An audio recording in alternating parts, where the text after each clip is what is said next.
का नया नवेला कर्तव्य पथ आज भव्य परेड का साक्षी बनेगा, जो विजय चौक से आरंभ होगी और इंडिया गेट होते हुए मेजर ध्यानचंद राष्ट्रीय स्टेडियम तक पहुंचेगी। पिछले वर्षों में संकल्प से सिद्धि के रास्ते पर चलते हुए लगभग हर क्षेत्र में हमारे देश ने सफलता के नए अध्याय लिखे हैं। स्वास्थ्य, शिक्षा, आधारभूत सुविधाएं, औद्योगिक क्षेत्र में आशातीत प्रगति, विदेश नीति के नए आयाम, ये सभी अमृत काल के स्वर्णिम हस्ताक्षर हैं।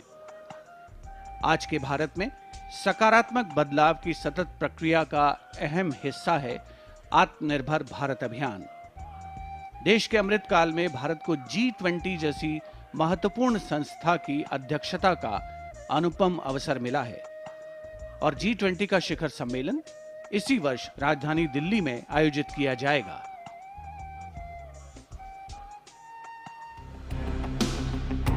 आजादी के अमृत काल में देश स्वर्णिम चमक बिखेरते हुए आगे बढ़ रहा है।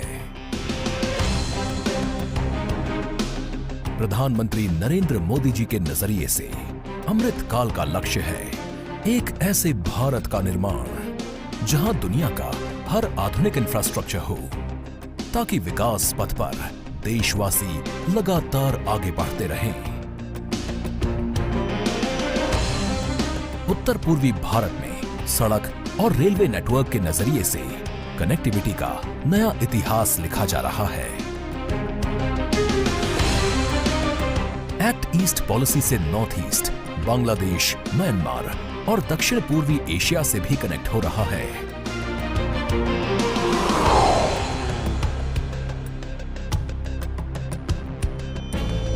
बात जम्मू कश्मीर की करें तो उम्मीदों का नया सूरज यहां अपनी चमक बिखेरने लगा है। भारत के इस बदलाव में समाज के हर वर्ग का योगदान है। छोटे किसान बने देश की शान, कृषि वैज्ञानिक कर रहे हैं सूझबूझ से काम और स्वामित्व योजना के परवान चढ़ने से हो रहा है सकारात्मक बदलाव। Deep ocean mission, aspirational districts और आर्थिक क्षेत्र में सहकारवाद पर जोर दिया जा रहा है।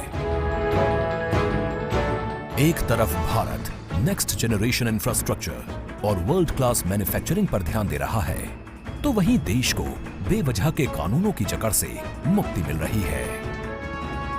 गांव से लेकर शहर तक के कारोबारियों के लिए वोकल फॉर लोकल ने ग्लोबल मार्केट के दरवाजे खोले हैं।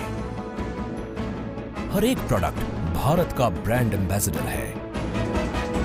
इसी सोच से पूरी दुनिया में भारत की नई छवि बन रही है। शासन में पारदर्शिता का आलम यह है कि दुनिया इस बात की भी साक्षी है कि कैसे भारत अपने यहाँ गवर्नेंस का नया अध्याय लिख रहा है। करोड़ों लोगों को 4 लाख रुपया तक के दुर्घटना और जीवन बीमा की सुविधा मिली। करोड़ों भारतीयों को 60 वर्ष की आयु के बाद एक निश्चित पेंशन की व्यवस्था मिली। अपना पक्का घर, टॉयलेट, गैस कनेक्शन, बिजली कनेक्शन, पानी का कनेक्शन, बैंक में खाता, ऐसी सुविधाओं के लिए तो गरीब सरकारी दफ्तरों के चक्कर काट काट करके उनकी जिंदगी पूरी हो जाती, वो हार जाते थे। हमारी सरकार ने इन सारी परिस्थितियों को बदला। यहाँ 21वीं सदी की जरूरतों को पूरा करने वाली नई राष्ट्रीय शिक्षा नीति है। हर वर्ग के छात्र जब मातृभाषा में पढ़कर प्रोफेशनल्स बनेंगे तो उनके सामर्थ्य के साथ न्याय होगा। भारत के लिए गौरव की बात है कि शिक्षा हो या खेल, बोर्ड्स परीक्षाओं के नतीजे हों या ओलंपिक्स का मेडल, हमारी बेटियां आज अभूतपूर्व प्रदर्शन कर रही हैं। आत्मनिर्भर भारत बनाने के लिए भारत का ऊर्जा के क्षेत्र में आत्मनिर्भर होना अनिवार्य है। इसी दिशा में एक सार्थक पहल है नेशनल हाइड्रोजन मिशन। अमृत काल में आगे बढ़ रहे भारत की एक बड़ी उपलब्धि है G20 की अध्यक्षता।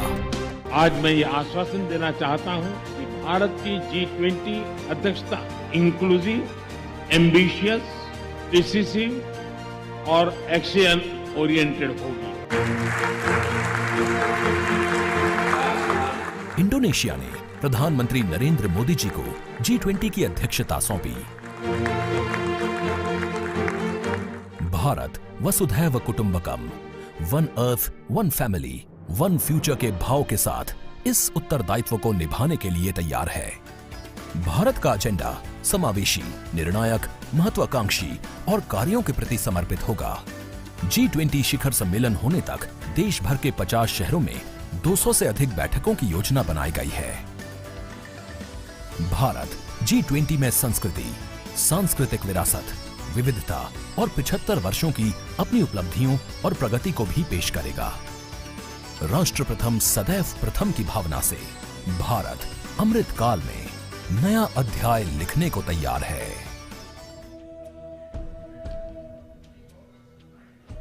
A spectacle of this scale cannot be organized without massive organizational skill and military discipline, planning from a multitude of agencies. And each year, the parade showcases and celebrates our military might, the cultural diversity, and the tableaus depicting the progress and achievements, the rich traditions of music, dance, our soldiers, our freedom fighters, the brave children, the many talented other children and youth who take part in the parade, all coming together in the biggest event in the capital city. Thousands of participants who brave months of preparations under the most tough weather conditions and the tightest and most elaborate security arrangements to put up a spectacular, colourful and scrupulously choreographed show that is beamed across the country and beyond for everyone to see India at its most fine. The parade itself begins at Raisina Hill, Vijay Chowk, and traverses through Kartavya Path up to the National War Memorial and then goes on to Red Fort, a distance of around 8 kilometers. Special mention must be made of the departure from protocol this year to include in its invited guests. Right now you're seeing on the screen the many children who've been invited here, but essentially we're talking about the unsung heroes of our country, the Shram Yogis, who have contributed to the construction and renovation of this vista on which we are today. The Power Corridor, the new Parliament and the executive enclaves of the Vice President and the Prime Minister's office and residence. These are workers and also street vendors, milk and vegetable vendors who are occupying the enclosure which is opposite the saluting days, being given the pride of place, making the whole event inclusive, participative and truly democratic. A republic that is by the people, of the people and for the people. We also have some 200 students, which you saw a little earlier, students and teachers who will be part of the Prime Minister's initiative of Pariksha Pe Charcha and our special guests of today's parade. The entire stretch from Rashtrapati Bhavan to the War Memorial has been renovated, and it's after 2 years of construction and refurbishment that we're getting to see this aesthetically designed ceremonial boulevard. The audience at Kartavya Path, seated on the newly installed bleachers with retractable seats that have been reduced and reorganized this year for around 45,000 seats, of which 32,000 are for the public. कर्तव्य पथ जो पिछले वर्ष तक राजपथ था, वो central vista के सौंदर्यीकरण और सुधार का परिणाम है। इस पूरे इलाके पर बदलाव की ऐसी बयार चली है जिसने इसके कायाकल्प की प्रक्रिया शुरू कर दी है।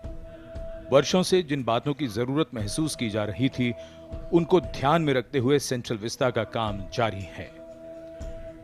राष्ट्रीय समर स्मारक इंडिया गेट से आगे और ये कर्तव्य पथ सेंट्रल विस्ता के तहत राष्ट्रपति भवन से लेकर इंडिया गेट तक का क्षेत्र आता है।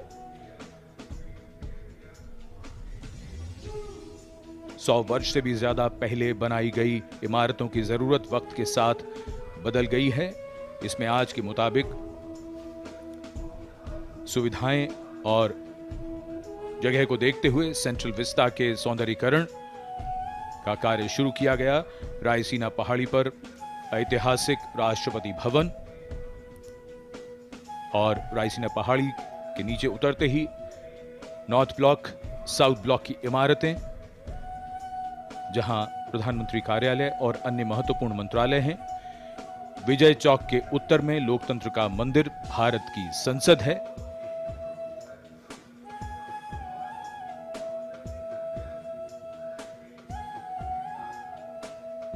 ऐतिहासिक राष्ट्रपति भवन, ये सभी इमारतें 1911 से 1931 के बीच बनी थी।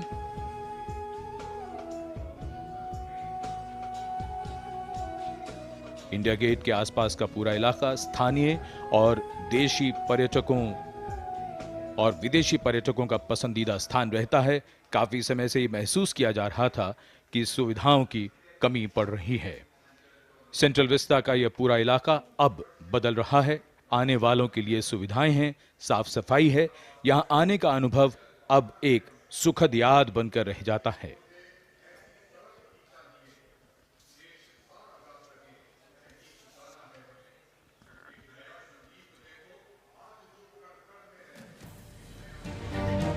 नया भारत, नई संभावनाएं, नई उम्मीदें, और इन्हीं उम्मीदों को नई उड़ान दे रहा है सेंट्रल विस्टा। ये कहानी है आत्मनिर्भर भारत की।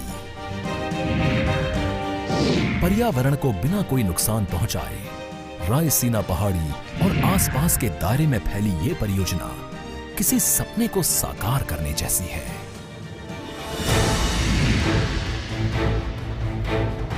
इसमें प्रधानमंत्री और उपराष्ट्रपति के नए आवास सहित एक नए त्रिकोणीय संसद भवन, एक कॉमन केंद्रीय सचिवालय और राष्ट्रपति भवन से इंडिया गेट तक के 3 किलोमीटर लंबे कर्तव्य पथ को नया रूप दिया जाना शामिल है।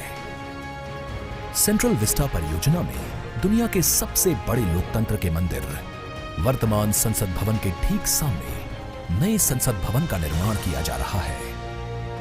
स्थान की कमी और अन्य जरूरतों को महसूस करते हुए नए संसद भवन को भव्य और नई सुविधाओं के साथ विशाल स्वरूप में बनाया जा रहा है, जिसमें लोकसभा चेंबर 3115 वर्ग मीटर में होगा और इसमें 543 सीटों की जगह 888 सीटें होंगी। राष्ट्रीय फूल कमल की थीम पर राज्यसभा का निर्माण कुल 3220 वर्ग मीटर क्षेत्र में किया जाएगा। इसमें 245 की जगह 384 सीटें होंगी। नए परिसर में एक बड़ा कॉन्स्टिट्यूशन हॉल होगा, जिसमें भारत की लोकतांत्रिक विरासत की झलक दिखाई देगी। हाल ही में प्रधानमंत्री नरेंद्र मोदी जी ने संसद भवन की छत पर स्थापित कांसे से निर्मित 9500 किलोग्राम के 20.5 फीट ऊंचे राष्ट्रीय प्रतीक सिंह शीर्ष का अनावरण किया। ये प्रतीक भारत के गौरवपूर्ण इतिहास का साक्षी है। सेंट्रल विस्टा पुनर्निर्माण परियोजना के अंतर्गत प्रधानमंत्री ने राष्ट्रपति भवन से इंडिया गेट तक 3 किलोमीटर के कर्तव्य पथ और ग्रेनाइट से बनी नेताजी सुभाष चंद्र बोस की एक प्रतिमा का अनावरण किया। ये प्रतिमा ऐतिहासिक इंडिया गेट के ठीक सामने सेंट्रल विस्टा एवेन्यू में स्थापित की गई है। एवेन्यू को पर्यटकों और दिव्यांगजनों की सुविधा को ध्यान में रखते हुए विशेष रूप से डिजाइन किया गया है। चाहे जन सुविधाएं हों या परिवहन, छोटी से छोटी जरूरत का ख्याल रखा गया है और इसे नया रूप दिया गया है। आने वाले समय में सेंट्रल विस्टा नए भारत के गौरव की नई कहानी बयां करेगा।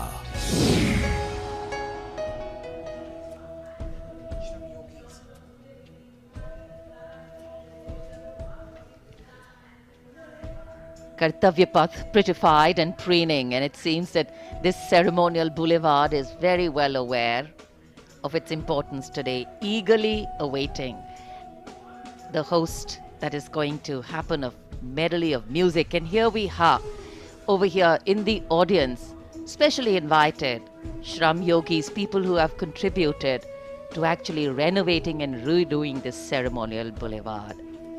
The aim and the theme, of course, is more inclusion of the common person and mainstreaming it. We have street vendors, small vegetable vendors, And also, we have special invitees, young children who will be participating in Pariksha Pe Charcha, the program. 200 of them, all over here, special enclosures, frontline VIPs.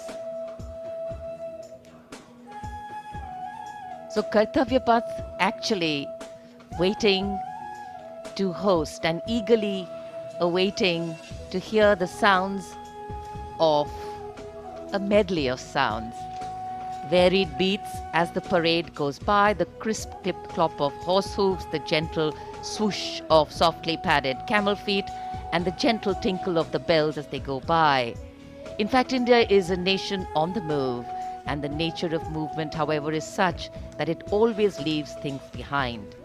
It is the content of what we leave behind and what we take along with us that the context of the future rests. And as we celebrate our 74th Republic Day, our extraordinary existence as a civilization through centuries of change and as a republic for just over 7 decades is foregrounded.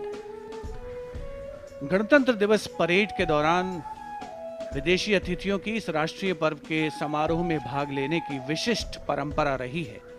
Irwin stadium पर आयोजित पहले गणतंत्र दिवस समारोह के दौरान Indonesia के राष्ट्रपति डॉक्टर सुकर्णो मुख्य अतिथि थे। 1955 से वर्तमान आयोजन स्थल पर होने वाली भव्य और आकर्षक परेड में अब तक सर्वाधिक 5 बार फ्रांस और ब्रिटेन के अतिथि शामिल हुए हैं और बहुत से विदेशी मेहमानों ने साल दर साल गणतंत्र दिवस परेड की शोभा बढ़ाई है। इस वर्ष गणतंत्र दिवस के खास मेहमान हैं मिस्र के राष्ट्रपति महामहिम अब्दुल फतेह अल सीसी। भारत और मिस्र इस साल राजनयिक संबंधों की स्थापना के 75 वर्ष मना रहे हैं और भारत की G20 की अध्यक्षता के दौरान मिस्र को अतिथि देश के रूप में भी आमंत्रित किया गया है। खास बात यह है कि पहली बार मिस्र के राष्ट्रपति महामहिम अब्दुल फतेह अल सीसी गणतंत्र दिवस परेड के मुख्य अतिथि के तौर पर हमारे बीच मौजूद होंगे। मिस्र, अफ्रीका और एशिया को जोड़ने वाला अरब गणतंत्र देश, जो गीजा के पिरामिड के लिए दुनिया भर में मशहूर है। मिस्र और भारत के बहुत पुराने सांस्कृतिक और दोस्ताना संबंध रहे हैं। दोनों ही देश इस वर्ष अपने राजनयिक संबंधों की 75वीं वर्षगांठ मना रहे हैं। इन्हीं संबंधों को और मजबूत करने की दिशा में इस बार भारत की गणतंत्र दिवस परेड में मिस्र के राष्ट्रपति अब्देल फतह अल सीसी मुख्य अतिथि हैं। ये पहला अवसर है जब 26 जनवरी की परेड में मिस्र के राष्ट्रपति मुख्य अतिथि हैं। अब्देल फतह अल सीसी मिस्र की सेना में बड़े अधिकारी रह चुके हैं। 2010 से 2012 तक उन्होंने मिलिट्री इंटेलिजेंस के निदेशक के रूप में काम किया। वहीं साल 2012-13 में रक्षा मंत्री के रूप में अपनी सेवाएं दी। उन्होंने 2013 और 14 में मिस्र के उप प्रधानमंत्री के रूप में पदभार संभाला। जनवरी 2014 में उन्हें फील्ड मार्शल के रूप में पदोन्नति मिली थी। इसके बाद 2014 में ही वो मिस्र सेना से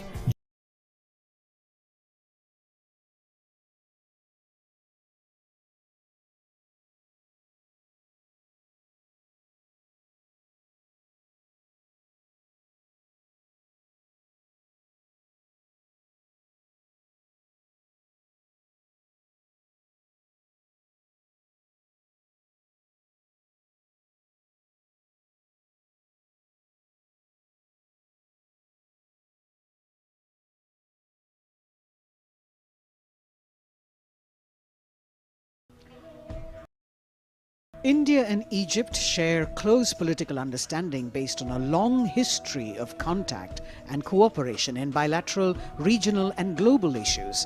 Both countries have cooperated closely in multilateral fora and were the founding members of the non-aligned movement. As you can see visuals coming to you from the saluting base, we've got an invited audience that is really keen and waiting patiently in this cold weather for the parade to begin.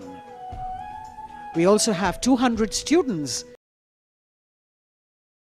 and teachers who will be part of the Prime Minister's initiative of Pariksha Pe Charcha as special guests of today's parade. And you can see them enthusiastically waving to the camera as it's spanning across, taking their pictures.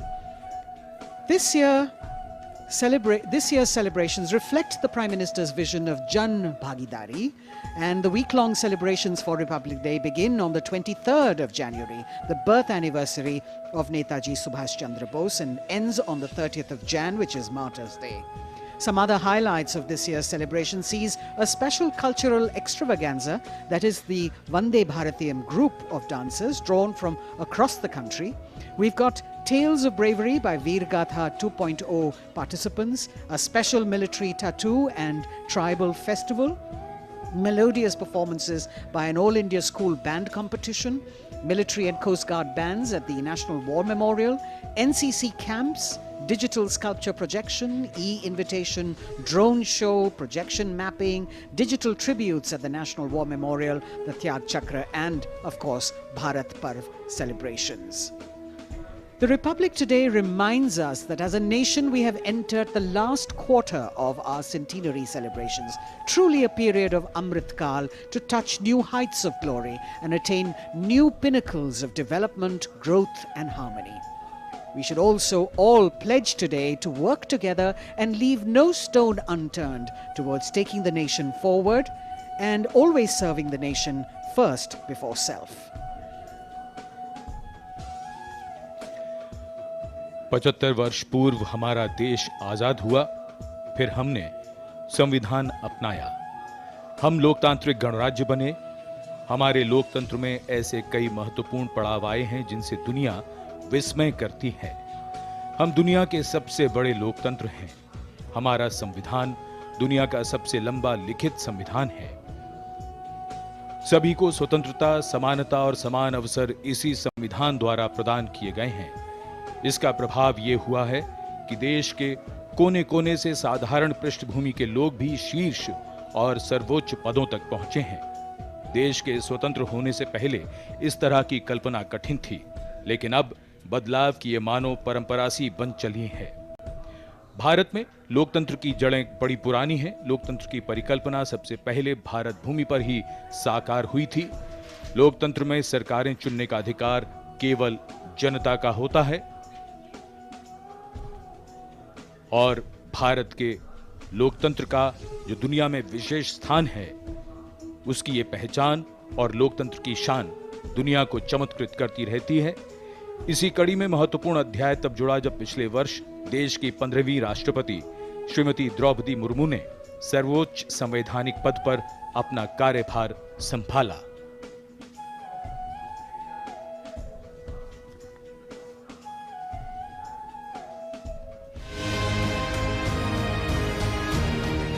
दुनिया के सबसे बड़े लोकतंत्र भारत में पहली बार एक आदिवासी महिला ने राष्ट्रपति का पदभार संभाला है।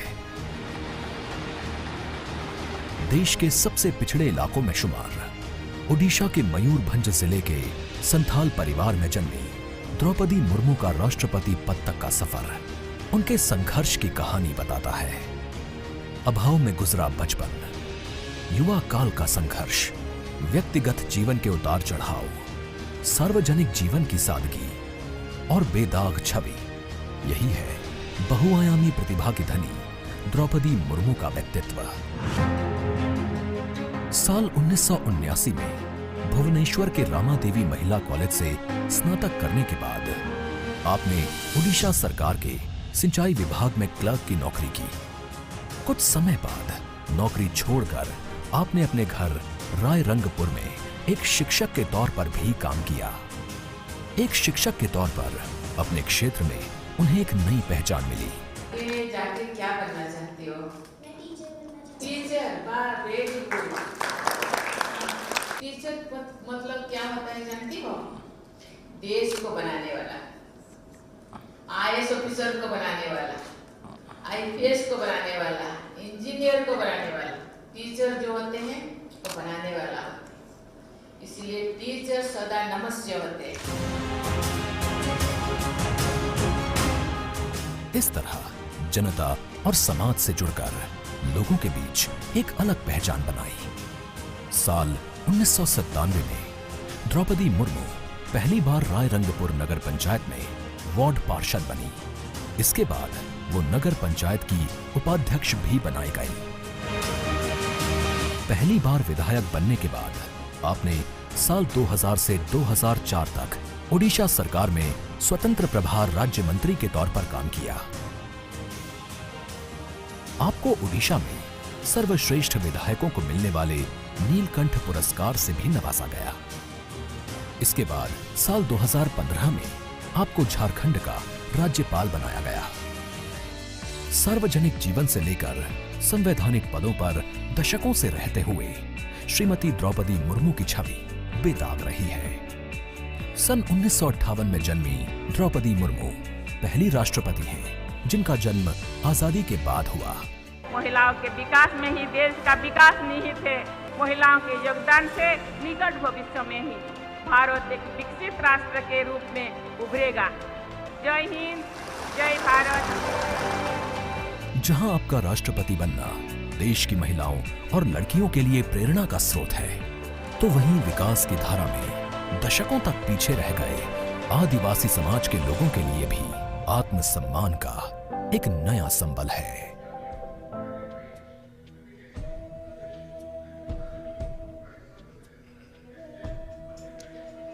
The form of government chosen by the leaders of a nation is a critical determinant of the type of life its citizens and future generations will live.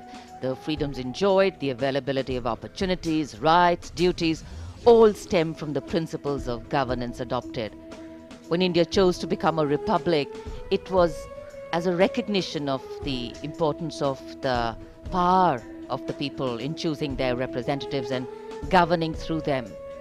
Our nation is heterogeneous in composition. Its culture, climate, economic diversity makes its challenges and strengths extremely unique. And here, children excited, Kartavya Path and its surrounding vistas central to today's parade. It is, of course, a labor of love and pride for all agencies who have worked here to make this event so special.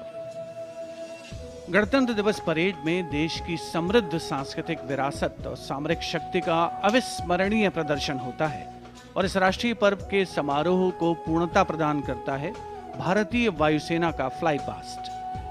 हवा में गर्जना करते उन्नत विमान भव्य राष्ट्रपति भवन के ऊपर से होते हुए जब कर्तव्य पथ पर पहुंचते हैं तो यहाँ मौजूद हजारों अतिथियों को देश प्रेम और रोमांच की पराकाष्ठा का एहसास होता है। इस साल की परेड के आकर्षक फ्लाई पास्ट में 50 वायुयान भाग ले रहे हैं, जिसमें लड़ाकू विमान, हेलीकॉप्टर्स और परिवहन विमान भी शामिल हैं। देश की वायु सीमा की रक्षा के लिए सतत मुस्तैद भारतीय वायुसेना के कुशल पायलट्स ने लगातार कठिन अभ्यास की बदौलत आज आयोजित होने वाले फ्लाई पास्ट को वर्तमान स्वरूप प्रदान किया है।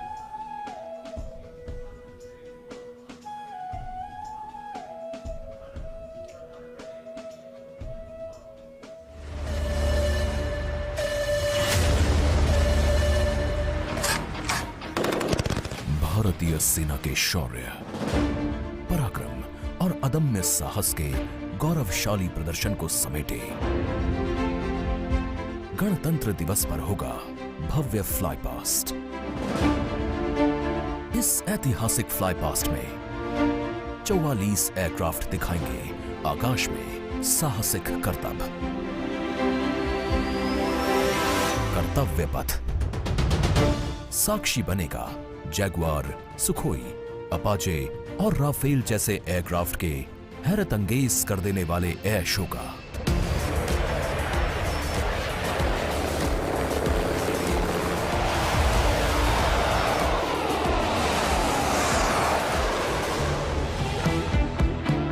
इस फ्लाई पास्ट में भरी जाने वाली हर एक उड़ान की होगी खास थीम, जो देगी विशेष संदेश। सबसे पहले आकाश में दिखेगा ध्वज फॉर्मेशन। इसमें 4 Mi-17 हेलीकॉप्टर तीनों सेना के झंडे और भारतीय तिरंगे को लहराकर इस पर्व को शुरू करेंगे। इसके बाद बारी होगी रुद्र की। फर्स्ट आर्मी व्हीकुलर कंटिंजेंट के ठीक ऊपर 4 advanced light helicopter diamond formation के जरिए पेश करेंगे असाधारण करतब।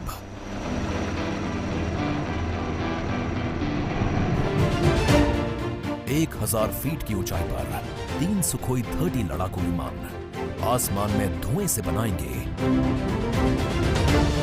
त्रिशूल फॉर्मेशन। ये शक्ति और साहस का प्रतीक होगा। एयर शो का दूसरा हिस्सा देखने को मिलेगा गणतंत्र दिवस परेड के बाद। सबसे पहले बारी होगी प्रचंड फॉर्मेशन की। इसमें एक लाइट कॉम्बैट हेलीकॉप्टर, 2 अपाचे और 2 एडवांस्ड लाइट हेलीकॉप्टर जोश और जुनून को चरम पर ले जाएंगे।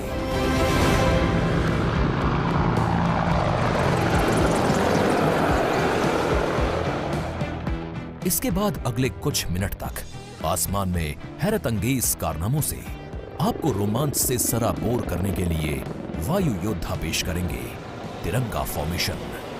इसमें शामिल होंगे 5 सारंग एडवांस्ड लाइट हेलीकॉप्टर।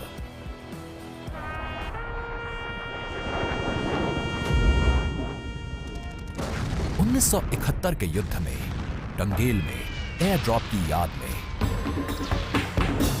एक डकोटा विंटेज ट्रांसपोर्ट एयरक्राफ्ट और 2 डॉनियर एयरक्राफ्ट बनाएंगे फॉर्मेशन टंगेल। रोमांच और उत्साह उस समय और बढ़ जाएगा जब जाबाज वायु योद्धा आकाश में पेश करेंगे बजरंग फॉर्मेशन। इसमें होंगे 1C-130 और 4 राफेल। इसके बाद 4 राफेल लड़ाकू विमान और एक Boeing E-7 airborne early warning and control system करतब दिखाने के साथ ही अपनी ताकत का प्रदर्शन करेंगे नेत्रा फॉर्मेशन में।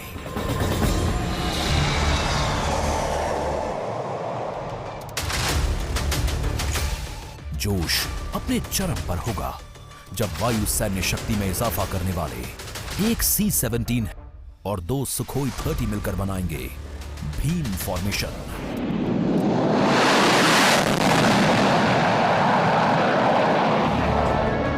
आकाश में नजरें टिक जाएंगी जब 6 जैगवार विमान बनाएंगे फॉर्मेशन अमृत।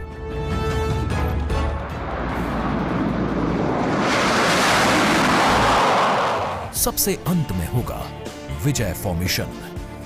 इसमें एक राफेल विमान वर्टिकल चार्ली का विहंगम दृश्य पेश कर दर्शकों को कर देगा मंत्रमुग्ध।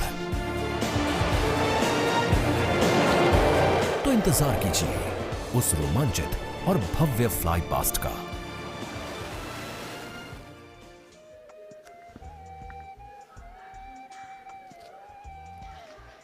The Indian Air Force, considered one of the stronger air power forces in the world, our men and women in blue, in keeping with their motto, will also touch the sky with glory here at the Republic Day Parade. From the showering of flower petals as the parade begins to the much-awaited breathtaking finale, the fly past towards the closure of the parade, 45 Indian Air Force aircraft, 1 from the Indian Navy and 4 helicopters from the Indian Army will participate in today's parade. So a misty morning here in New Delhi. The wind chill factor seems to be picking up. In fact, the day dawned and it was anticipated that the sun would shine very clearly quite early. But you know how it is with the weather gods. And here, I'm sure people who haven't brought their headgear with them are regretting the fact the mist seems to be giving a very romantic hue to this whole vista. Before the parade begins, the Prime Minister will be laying a wreath as homage to our brave warriors who laid down their lives fighting for the country. And of course, as we earlier shared with you, the arrangements, a lot of effort has gone into making the arrangements here. We have the communication for the fly-past control and coordination being done by the 1 Air Force Formation Signal Regiment's Communication and Control Center under the leadership of the regiment's commanding officer, Colonel Manjunath Raju. Work, effort, training, and discipline. There is, of course, the All India Radio commentary, which will go live. The CPWD has also worked very hard. And the exceptional quality of the sound system that covers Kartavya Path has been arranged by the 1 Army Headquarters Signal Regiment Center under the command of Colonel Rajkumar Mishra, with Lieutenant Colonel Reddy as the officer commanding Public Address Section. Army known for ensuring that enough practice, enough discipline goes into bringing about perfection. And this is a program, this is a celebration, which is a national celebration. And visual images have an impactful way of imprinting themselves on our mind. And many images, in fact, today will continue to endure over time and form lasting memories. कर्तव्य पथ पर इस बार इंतजाम बेहतर और काफी व्यवस्थित तरीके से यहाँ पर सभी की व्यवस्था की गई है। पूरे कर्तव्य पथ पर 10 LED स्क्रीन्स भी लगाए गए हैं और ये सलामी मंच के सामने सारनाथ के प्रसिद्ध सिंह शीर्ष का प्रतिरूप बनाया गया है। विश्व शांति और एकता का प्रतीक हमारा ये राष्ट्रीय चिन्ह है। भारत सरकार ने ये चिन्ह 26 जनवरी सन 1950 को अपनाया। वसुधैव कुटुंबकम, भारत का मानचित्र और राष्ट्रीय पक्षी मोर, ये सभी इसी राष्ट्रीय चिन्ह के नीचे देखे जा सकते हैं। इसी के नजदीक सैन्य बैंड वादकों का दल है जो राष्ट्रपति के आगमन और प्रस्थान पर राष्ट्रगान की धुन बजाएगा। मिलिट्री बैंड दस्ते की कमान संभाली है सूबेदार मदन सिंह ने और पाइप और ड्रम बैंड सूबेदार मेजर बसवराज वग्गे की कमान में। गणतंत्र दिवस समारोह में 21 तोपों की सलामी लेफ्टिनेंट कर्नल विकास कुमार की कमान में दी जाएगी। Naib Subedar Anup Singh gun position officer हैं। इस बार विशेष बात यह है कि जिन तोपों से ये सलामी दी जाएगी उनका निर्माण देश में ही किया गया है। 105 mm लाइट फील्ड गन से सलामी दी जाएगी। इस गन ने ब्रिटिश मेड 25 पाउंडर गन की जगह ली है। मेक इन इंडिया की एक धमाकेदार पहल। आज की परेड में माननीय राष्ट्रपति जी के आगमन पर भारतीय वायुसेना की फ्लाइट लेफ्टिनेंट कोमल रानी राष्ट्रीय ध्वज फहराएंगी। कर्तव्य पथ पहले से निखरा हुआ, संवरा हुआ, जहां सुविधाएं बढ़ाई गई हैं, यहां सभी ने अपने अपने ढंग से योगदान दिया है। दूरदर्शन की तैयारी भी बेहतर को और बेहतर बनाने की है।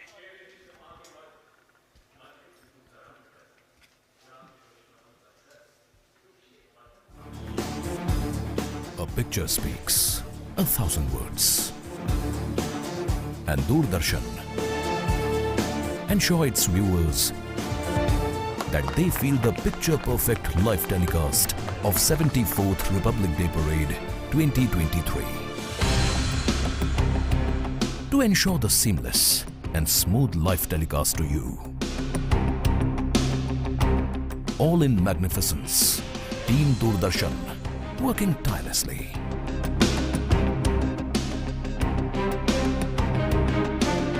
For this, Doordarshan has placed 60 high-definition, latest state-of-the-art facility cameras at different positions. From Rashtrapati Bhavan to National War Memorial.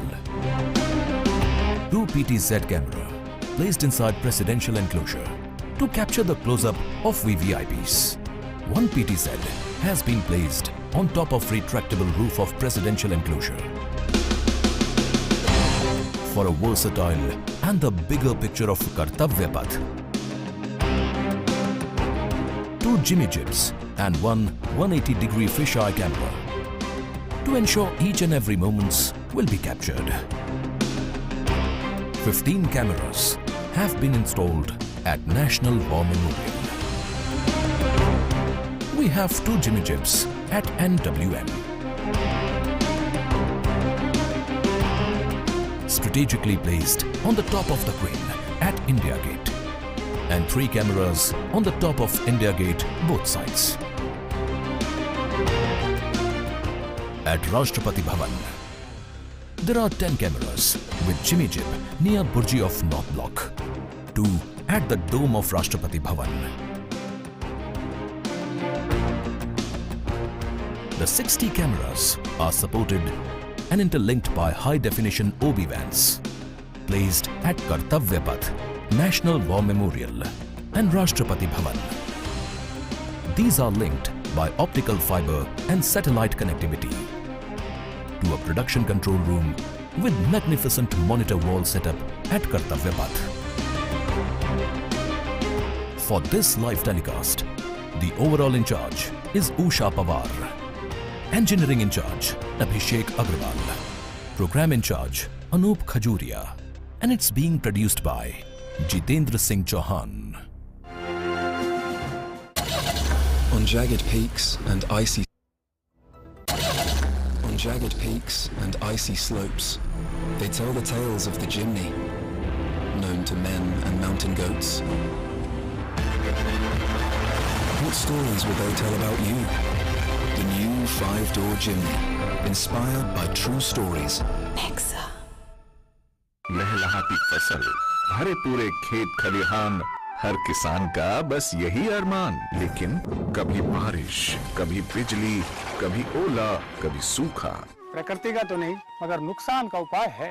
AIC से फसल बीमा। Agriculture insurance company of India limited. AIC। परीक्षा यानी रिजल्ट, एडमिशन, करियर और success का pressure. इस stress को manage करने क्यों ना ले प्रधानमंत्री नरेंद्र मोदी जी से मोटिवेशन। अगर आपको फोकस करना है तो पहले डी फोकस होना सीख लीजिए। सिर्फ परीक्षा के अंक ही जिंदगी नहीं है। हर साल की तरह इस साल भी प्रधानमंत्री जी करेंगे विद्यार्थियों से सीधा संवाद और बढ़ाएंगे एग्जाम वॉरियर्स का हौसला। परीक्षा पे चर्चा 2023 देखिए डीडी न्यूज और सभी सोशल मीडिया प्लेटफॉर्म्स पर 27 जनवरी सुबह 11 बजे से। On jagged peaks and icy slopes, they tell the tales of the Jimny, known to men and mountain goats. What stories will they tell about you? The new 5-door Jimny, inspired by true stories.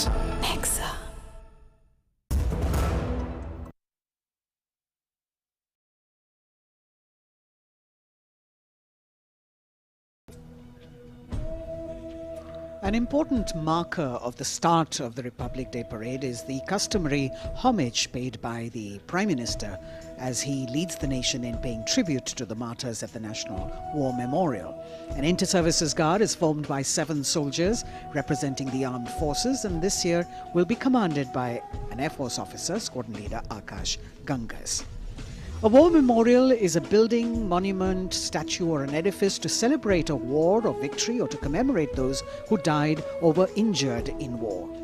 Since independence, more than 26,000 soldiers of the Indian Armed Forces have made the supreme sacrifice to defend the sovereignty and integrity of the country, and the National War Memorial represents the gratitude of a nation to its armed forces.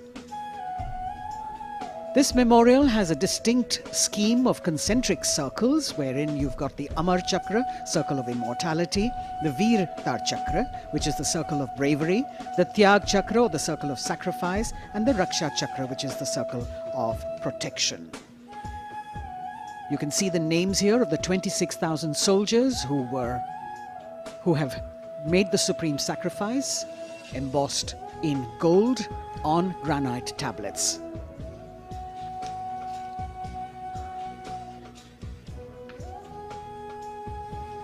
The memorial complex is in harmony with the existing layout and symmetry of the majestic Kartavya Path and central vista. Solemnity of the ambience is maintained with an emphasis on landscaping and simplicity of architecture.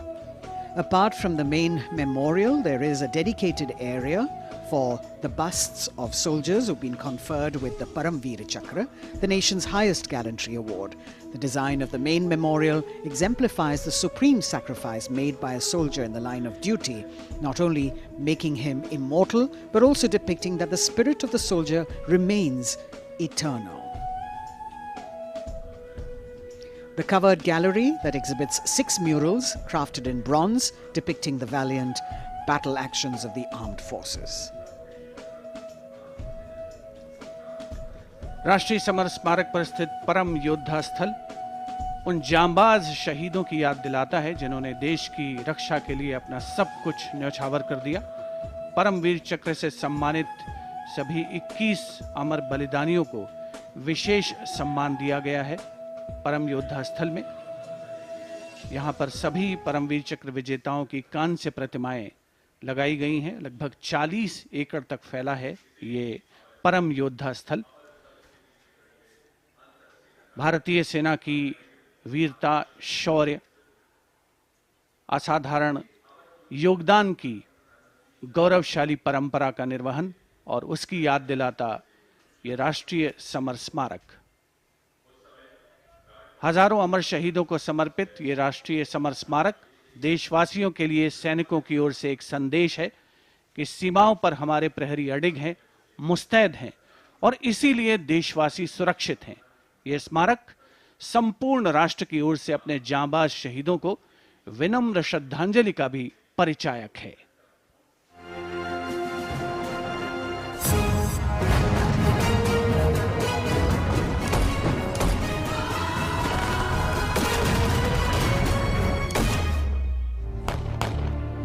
मातृभूमि की रक्षा के लिए अपने प्राणों की आहुति देने वाले सैनिकों के त्याग, समर्पण और शहादत का गौरवशाली प्रतीक है राष्ट्रीय समर स्मारक। आजादी के बाद के युद्धों और ऑपरेशंस में जान देने वाले लगभग 26,000 सैनिकों के सम्मान में इंडिया गेट के ठीक सामने बनाया गया है नेशनल वॉर मेमोरियल। 25 फरवरी 2019 को प्रधानमंत्री नरेंद्र मोदी ने राष्ट्रीय समर स्मारक देश को समर्पित किया। ये उन शहीदों को नमन करने का अनुपम माध्यम है जिन्होंने अदम्य साहस और पराक्रम के साथ सर्वोच्च बलिदान देते हुए तिरंगे की आन, बान और शान को बनाए रखा। चक्रव्यूह रचना से प्रेरणा लेते हुए 40 एकड़ के क्षेत्र में राष्ट्रीय समर स्मारक का निर्माण किया गया है। इसे मुख्य रूप से 4 चक्रों में डिजाइन किया गया है। अमर चक्र केंद्रीय चक्र है और बीचों बीच स्थित है। ये अमरता का प्रतीक है। इसके केंद्र में एक स्तंभ है जिसमें अमर जवान ज्योति हमेशा प्रज्वलित रहती है।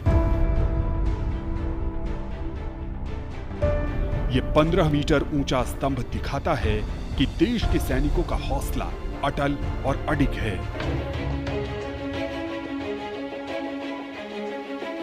वीरता चक्र में दीवारों पर बनी कांसे की कलाकृतियों में भारतीय सेना के तीनों अंगों की वीरता की कहानी प्रदर्शित है। इसके बाद है त्याग चक्र। यह बलिदान को प्रदर्शित करता है। 25,942 योद्धाओं के नाम, रैंक और रेजिमेंट का उल्लेख ग्रेनाइट पत्थर की दीवारों पर सुनहरे अक्षरों में अंकित है। इसमें थल सेना, वायु सेना और नौसेना के शहीदों के नाम एक साथ लिखे गए हैं। सबसे बाहरी चक्र को नाम दिया गया है रक्षक चक्र, जो सुरक्षा को प्रदर्शित करता है। यहां परम योद्धा स्थल है जो सेना के सर्वोच्च सम्मान परमवीर चक्र से सम्मानित 21 शहीदों की कहानी कह रहा है। इस स्मारक के माध्यम से राष्ट्र न सिर्फ उन वीर सपूतों को श्रद्धांजलि दे रहा है, साथ ही उनकी वीर गाथाओं से प्रेरित भी हो रहा है।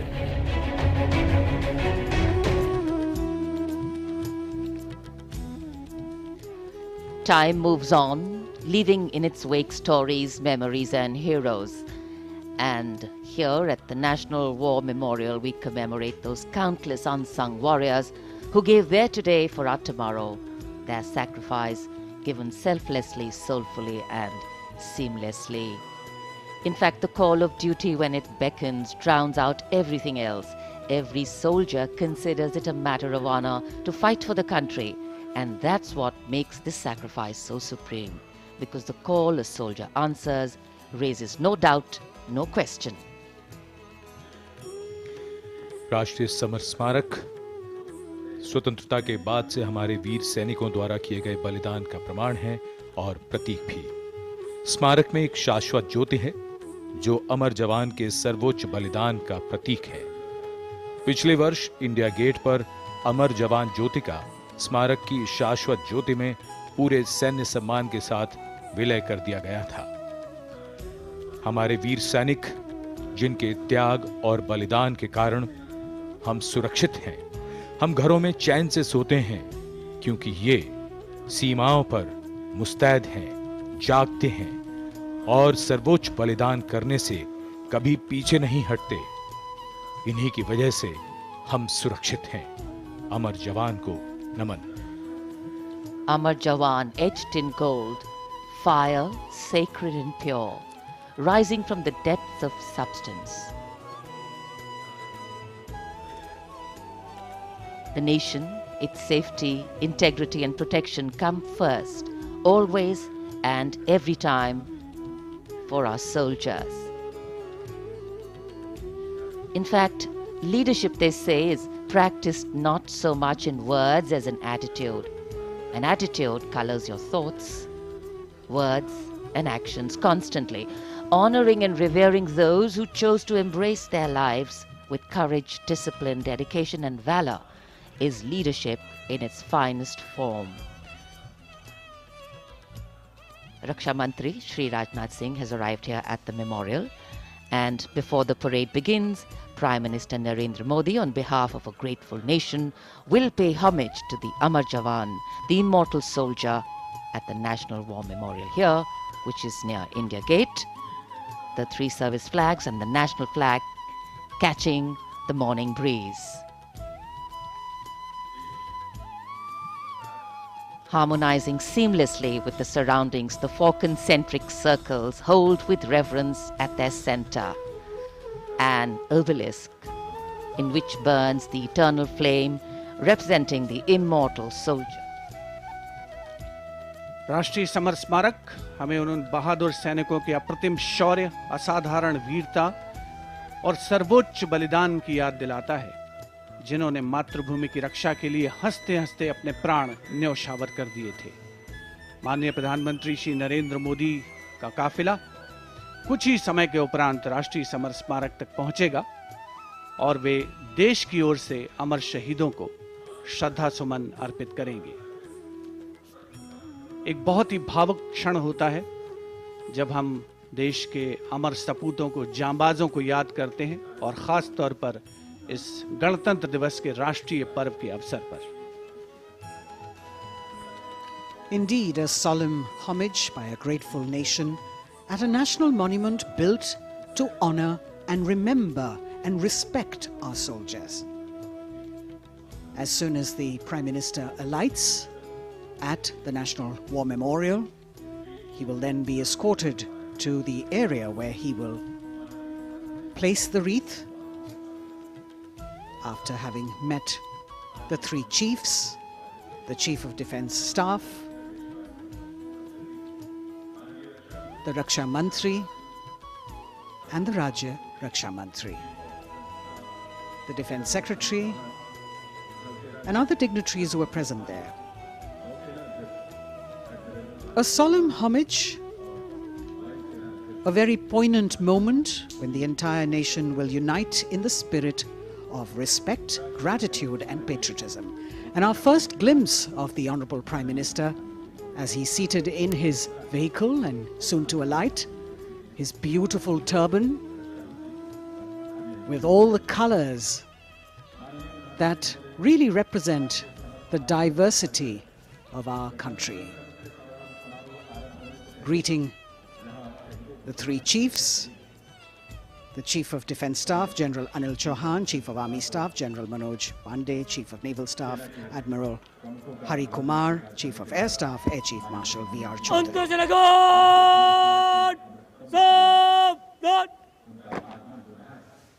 The sacrifices of our soldiers did not go in vain, as a grateful country stands now to honor and respect the supreme sacrifice made by thousands of soldiers. Thereafter, the buglers will sound the rouse and the guards will present the Salami Shastra again.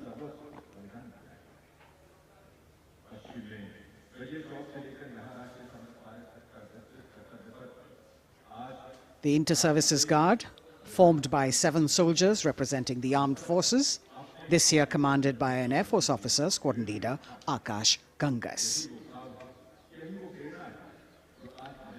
राष्ट्रीय summer स्मारक पर माननीय प्रधानमंत्री श्री नरेंद्र मोदी का आगमन हो चुका है। उनका स्वागत किया विधिवत तौर पर रक्षा मंत्री श्री राजनाथ सिंह ने। Chief of defence staff general Anil Chauhan, रक्षा राज्य मंत्री श्री अजय भट्ट, तीनों सेनाओं के प्रमुख, थल सेना प्रमुख जनरल मनोज पांडे, नौसेना प्रमुख एडमिरल आर हरि कुमार और वायुसेना प्रमुख air chief marshal V R. Chaudhari के द्वारा देश की ओर से अमर शहीदों को श्रद्धा सुमन अर्पित करेंगे माननीय प्रधानमंत्री Shri Narendra Modi.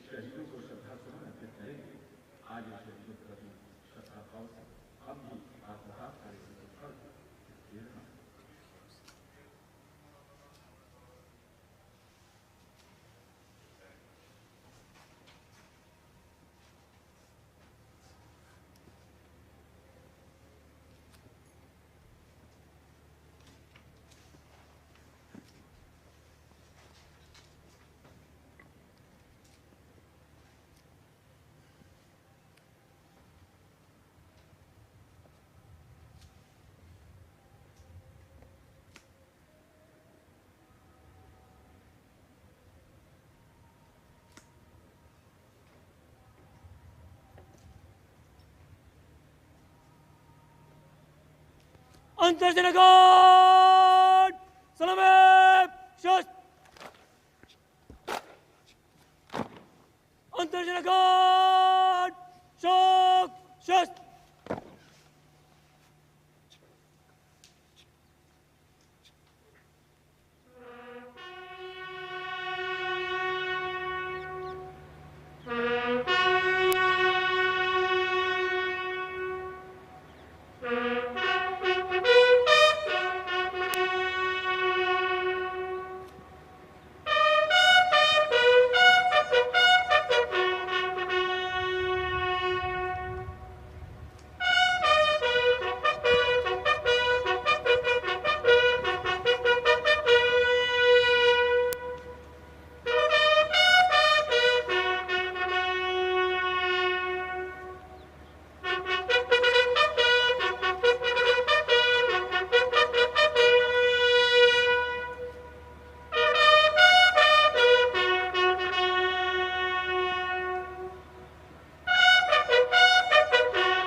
Guards, Antarjana Guard!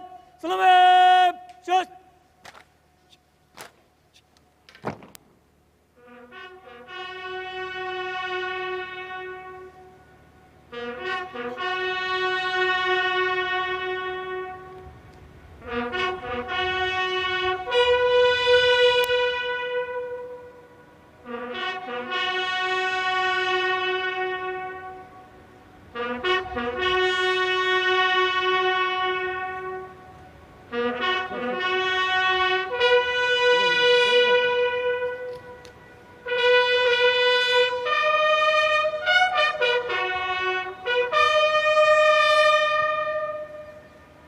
Antarjana Guard! Bajab! Shast!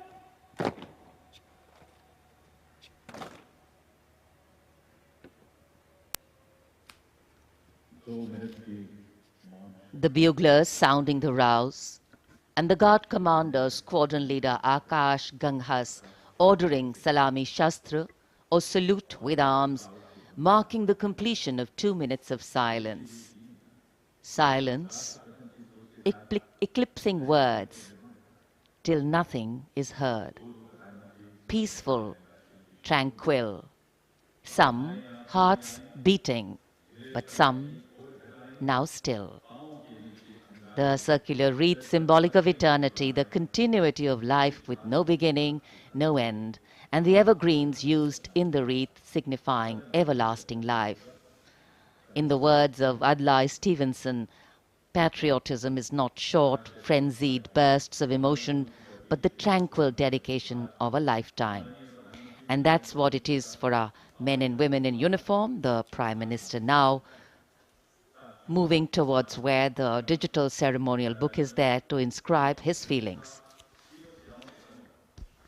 राष्ट्रीय समर स्मारक पर माननीय प्रधानमंत्री द्वारा अमर जवानों को श्रद्धांजलि अर्पित की गई। हमारे इन वीर जवानों ने मातृभूमि की रक्षा सर्वोच्च बलिदान देकर की है। तन और मन समर्पित करने के बाद प्राण भी समर्पित कर दिए इन अमर शहीदों ने। कैसे शब्दों में बांधें त्याग तुम्हारा, कैसे भावों के समंदर को समेटें तुम्हें याद करते हुए। तुम तो मुझे जानते न थे, मैं भी तुमसे मिला न था, भला अपरिचित के लिए क्या ऐसा भी कोई करता है। हां, तुम्हारा मेरा एक अटूट रिश्ता है, हमारी मातृभूमि एक है। भावनाओं का ज्वार मन में उठता हुआ मौन भी शब्द बन जाते हैं। अमर जवानों का स्मरण, उन वीरों को नमन जो लौट के घर ना आए। माननीय प्रधानमंत्री अब डिजिटल पुस्तिका में अपने विचार दर्ज करते हुए। Today, national pride colors all celebration. The Indian tricolor, a symbol that brings us all together, that unites us as we bow our heads in reverence and gratitude to all our men and women in uniform who put duty before desire, nation above personal gain, and pride in serving the country before any other notion of comfort. And here at the National War Memorial in New Delhi, as the Prime Minister a short while ago paid homage to the Amar Jawan, the immortal soldier, the flame of sacrifice, valor and courage burns strong, giving life to tribute, light to inspiration, and love to national pride. Leadership, they say, is not about standing out, it's about hanging in, not giving up when the odds are stacked against you. And every martyr that we honor today exemplifies this quality. True respect belongs to those who don't think twice about fighting for that which they believe in with all their heart. Raksha Mantri, seeing the Prime Minister off from the National War Memorial, and now all action will shift and all attention will move to Kartavya Path at the saluting base. माननीय प्रधानमंत्री राष्ट्रीय summer स्मारक से प्रस्थान कर रहे हैं कर्तव्य पथ की ओर। कुछ ही देर में वो गतिविधियों का केंद्र बन जाएगा। कर्तव्य पथ जहां अब से थोड़ी ही देर में 74वें गणतंत्र दिवस समारोह में शानदार परेड और हमारी सांस्कृतिक विरासत की झांकियां होंगी।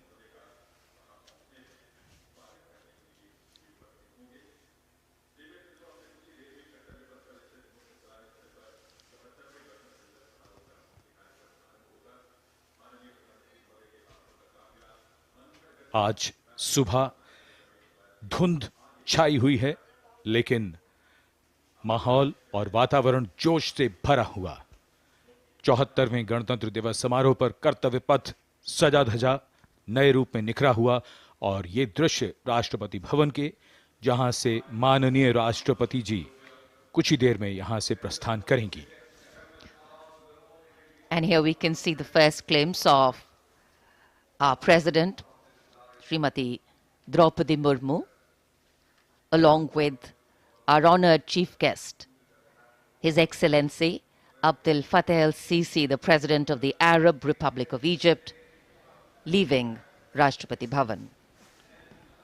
राष्ट्रपति भवन के भव्य दरबार हॉल से देश की राष्ट्रपति, देश की सेनाओं की सर्वोच्च कमांडर माननीय श्रीमती द्रौपदी मुर्मू और हमारे इस वर्ष के गणतंत्र दिवस के मुख्य अतिथि मिस्र के राष्ट्रपति महामहिम अब्दुल फतेह अल सीसी के साथ राष्ट्रपति भवन से प्रस्थान कर रही हैं।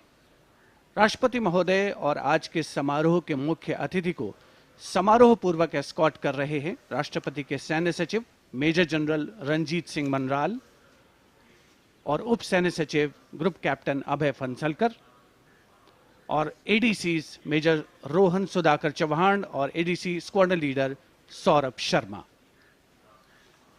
राष्ट्रपति भवन के फोर कोर्ट का भव्य प्रांगण एक उत्सव के माहौल में परिवर्तित होता हुआ परंपरागत तौर पर विशिष्ट अतिथि का स्वागत और उनका सम्मान और साथ में देश की राष्ट्रपति माननीय श्रीमती द्रौपदी मुर्मू।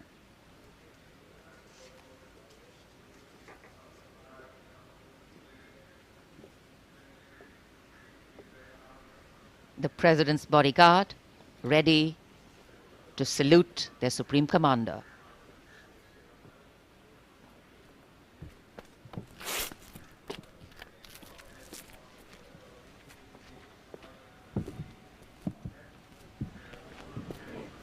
राष्ट्रपति अंगरक्षक सलामी देंगे। राष्ट्रीय सल्यूट मध्य देख।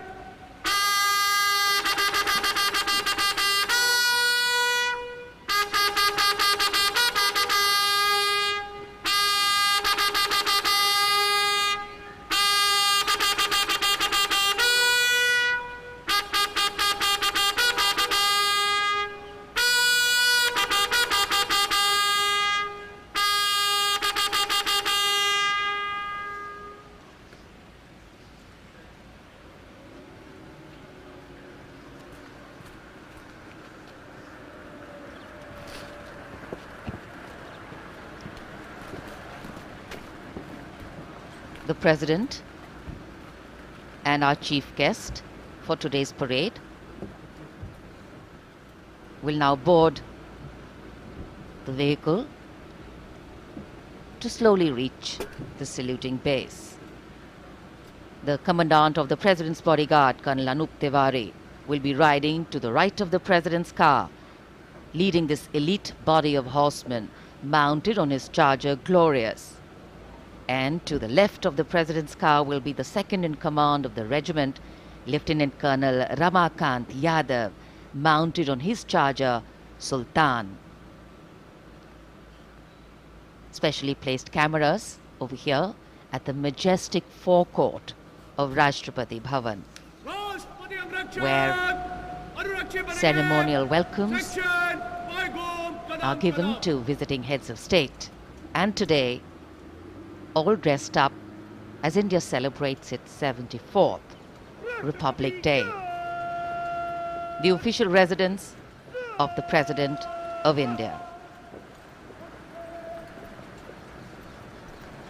The President's bodyguard, the senior-most cavalry regiment. It carries out mounted ceremonial duties for the President, and its officers and men are excellent horsemen, trained tankmen, and paratroopers. On either side, tinkling fountains, adding to the air of festivity, ceremony and grandeur. And there right in front, we can see the central dome. And here we come back to Kartavya Path, where the Prime Minister has arrived at the saluting base. कर्तव्य पथ पर सलामी मंच के सामने आगमन हो रहा है दुनिया के सबसे बड़े लोकतंत्र के प्रधानमंत्री श्री नरेंद्र मोदी का 74वें गणतंत्र दिवस समारोह के अवसर पर देश के माननीय प्रधानमंत्री का आगमन।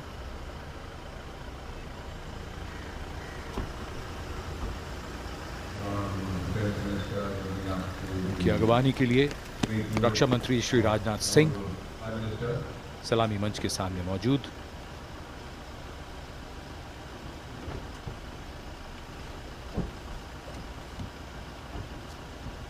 प्रधानमंत्री महोदय का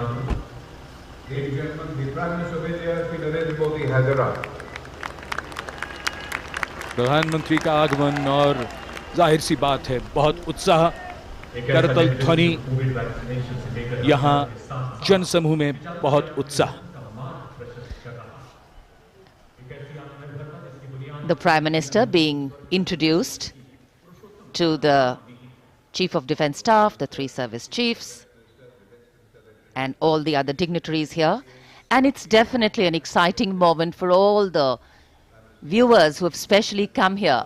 I think for many of them, it's the first time a close-up view of the people who govern them. The Prime Minister moving into the 2 enclosures on either side of the saluting base, greeting people, making a personal connect and warming the weather, the hearts and of course the feelings. माननीय प्रधानमंत्री श्री नरेंद्र मोदी विशिष्ट अतिथि दीर्घा में केंद्रीय मंत्रिमंडल के सदस्यों, वरिष्ठ अधिकारियों, राजनयिकों से मिलते हुए उनका अभिवादन स्वीकार करते हुए गृह मंत्री श्री अमित शाह मौजूद, साथ में राज्यों के मुख्यमंत्री, राज्यपाल, विशिष्ट अतिथिगण आज के इस 74वें गणतंत्र दिवस समारोह में विशेष तौर पर आमंत्रित किया गया है, जिन्हें कुछ ही समय के उपरांत उपराष्ट्रपति महोदय का आगमन होगा कर्तव्य पथ पर, जिनका विधिवत स्वागत किया जाएगा माननीय प्रधानमंत्री श्री नरेंद्र मोदी द्वारा। और यहां रायसीना पहाड़ी से देश की राष्ट्रपति माननीय श्रीमती द्रौपदी मुर्मू का काफिला धीमे धीमे आगे बढ़ रहा है सधे हुए कदमों से। प्रेसिडेंट बॉडीगार्ड्स के ये अश्वारोही दुनिया में अपनी तरह का अनोखा दस्ता, गौरवशाली परंपरा और देश प्रेम संकल्प की अनोखी मिसाल, भारतीय राष्ट्र राज्य को नई ताकत देने का एहसास। राष्ट्रपति अंगरक्षक 46 घुड़सवारों का ये दस्ता, राष्ट्रपति अंगरक्षकों की ये रेजिमेंट भारतीय सेना की सबसे पुरानी रेजिमेंट है। इस रेजिमेंट की स्थापना सन 1773 में वॉरेन हेस्टिंग्स ने की थी और ये उनकी स्थापना का 250वां वर्ष है।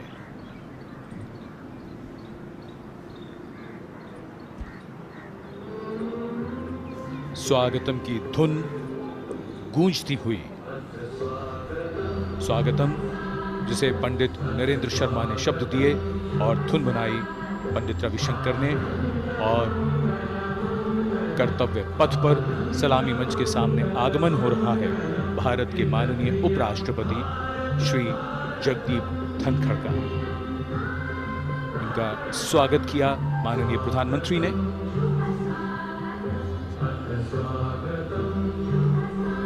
माननीय उपराष्ट्रपति के साथ उनकी पत्नी Shrimati Sudesh Dhankhar,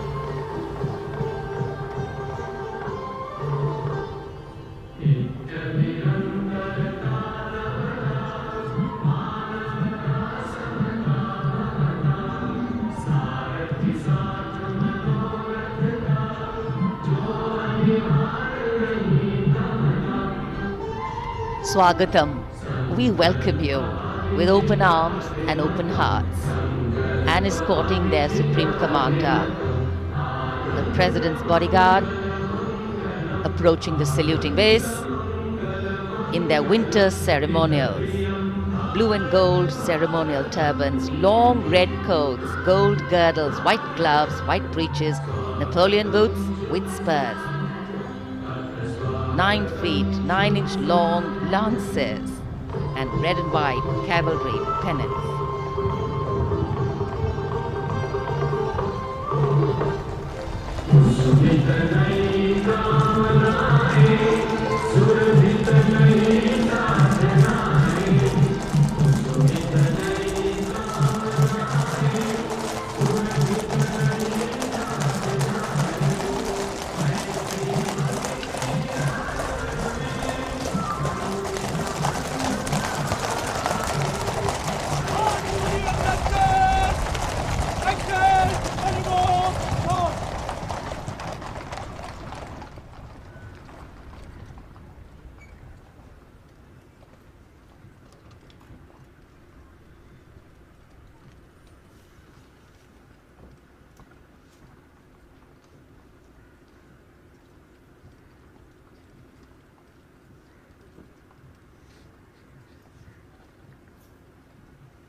Ladies and gentlemen, Srimati Draupadi Murmu, the President of India, along with the Chief Guest, His Excellency Abdul Fattah al-Sisi, the President of the Arab Republic of Egypt, have arrived.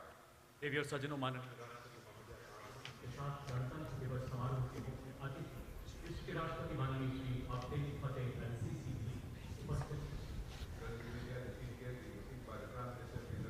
हैं। An arrival at the saluting base of the President of India, Srimati Draupadi Murmu, and along with her, the honored guest for today's Republic Day celebrations, His Excellency Abdul Fattah al-Sisi, the President of the Arab Republic of Egypt, and we warmly welcome them. 74वें गणतंत्र दिवस के मुख्य अतिथि मिस्र के राष्ट्रपति महामहिम अब्दुल फतेह अल CC का परिचय इस समय सलामी मंच के सामने मौजूद तीनों सेना प्रमुखों और विशिष्ट अतिथिगणों से कराया जा रहा है। रक्षा मंत्री श्री राजनाथ सिंह, रक्षा राज्य मंत्री श्री अजय भट्ट, माननीय प्रधानमंत्री श्री नरेंद्र मोदी सलामी मंच की ओर प्रस्थान कर रहे हैं। देश की सेनाओं की सर्वोच्च कमांडर, देश की राष्ट्रपति माननीय श्रीमती द्रौपदी मुर्मू और आज के गणतंत्र दिवस समारोह के मुख्य अतिथि मिस्र के राष्ट्रपति महामहिम अब्दुल फतेह अल सीसी मुख्य मंच पर पहुंचते हुए In a short while from now, a 21-gun salute will be given, presented by the ceremonial battery of 871 Field Regiment. As Rajpath will resonate to the 21-gun salute, the national anthem will echo.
The president's bodyguard now move away from the saluting base, and of course they will be back for the closing part of the ceremony to escort the Supreme Commander, the President of India, to official residence, the Rashtrapati Bhavan. And it's time now for the parade to begin. From the crisp sounds of marching boots set to uplifting martial music, to strong, powerful words of command set to impeccable timing, from the soft sway of our unique camel contingents to the rumbling of our mechanized forces, from the rich tapestry of brilliantly composed tableaus to the rising roar of fighter aircraft, our senses are in for a spectacular lineup, waiting in the wings literally. General officer को mechanised operation से counter अब insurgency कर्तव्य operation पथ पर मंजर बदलने वाला है। जमीन और आकाश दोनों तैयार दुनिया के सबसे बड़े लोकतंत्र के भव्य गणतंत्र उत्सव के लिए। भारत के गौरव को उमंग के रंगों में चमकते हुए देखिए। 74वें गणतंत्र दिवस समारोह में आज की परेड के परेड कमांडर लेफ्टिनेंट जनरल धीरज सेठ, AVSM, general officer commanding Delhi क्षेत्र, दूसरी पीढ़ी के सेनाधिकारी हैं। दिसंबर 1986 में इन्हें कमीशन प्राप्त हुआ। इन्होंने अगस्त 2022 में GOC दिल्ली एरिया का कार्यभार ग्रहण किया। आज की परेड के परेड कमांडर लेफ्टिनेंट जनरल धीरज सेठ।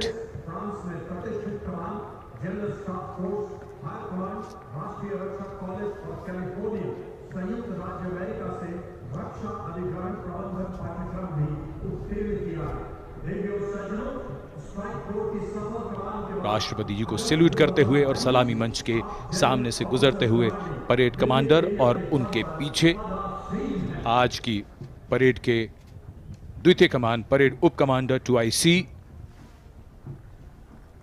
Major general Bhavnish Kumar. इन्हें दिसंबर 1989 में कमीशन दिया गया था। जनरल ऑफिसर ने दिसंबर 2022 को मुख्यालय दिल्ली एरिया में चीफ ऑफ स्टाफ के तौर पर कार्यभार संभाला। इनमें उत्तर पूर्व में काउंटर इंसर्जेंसी ऑपरेशंस, सियाचिन में उच्च तुलता क्षेत्र एवं पश्चिमी सीमा में रेगिस्तान सेक्टर शामिल है। आपने पश्चिमी फ्रंट पर स्ट्राइक फोर्स के अधीन कुमाऊं रेजिमेंट की 5वीं बटालियन की कमान संभाली। आप जम्मू सलामी मंच के सामने आज की परेड के 2IC major general Bhavnish Kumar. माननीय राष्ट्रपति को सैल्यूट करते हुए और अपने आर्मी स्कूल और एमिनेशन इंग्लैंड में भी पाठ्यक्रमों में भाग लिया है। जनरल ऑफिसर ने 16 दिसंबर को बेहद खास अवसर दिल्ली एरिया में चीफ ऑफ स्टाफ के 74वां गणतंत्र दिवस। आज कोहरे की चादर में कर्तव्य पथ लिपटा हुआ, लेकिन जोश और उमंगें आकाश को छूती हुई और जिनकी वीरता की कहानियां हमेशा सुनाई जाएंगी, अब वो आ चुके हैं कर्तव्य पथ पर। परमवीर चक्र और अशोक चक्र से सम्मानित वीर योद्धा, परमवीर चक्र से सम्मानित सूबेदार मेजर बाना सिंह, सूबेदार मेजर योगेंद्र सिंह यादव, सूबेदार मेजर संजय कुमार और अशोक चक्र से सम्मानित major general CA Pithawala, colonel D Shriram Kumar, lieutenant colonel Jasram Singh. Paramvir Chakra युद्ध में असाधारण वीरता का परिचय देते हुए जान की बाजी लगाने वाले सैनिकों को दिया जाता है और अशोक चक्र अन्य परिस्थितियों में असाधारण वीरता का प्रदर्शन और सर्वोच्च बलिदान देने वाले शूरवीरों को दिया जाता है।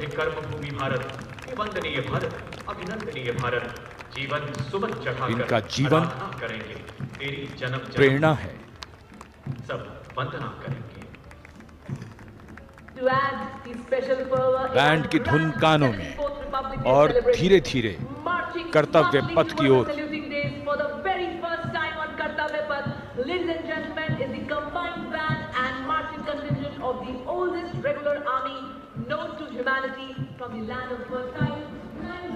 हमारे वीर सैनिक, वीर योद्धा परमवीर चक्र और अशोक चक्र से सम्मानित सलामी मंच के सामने से गुजरते हुए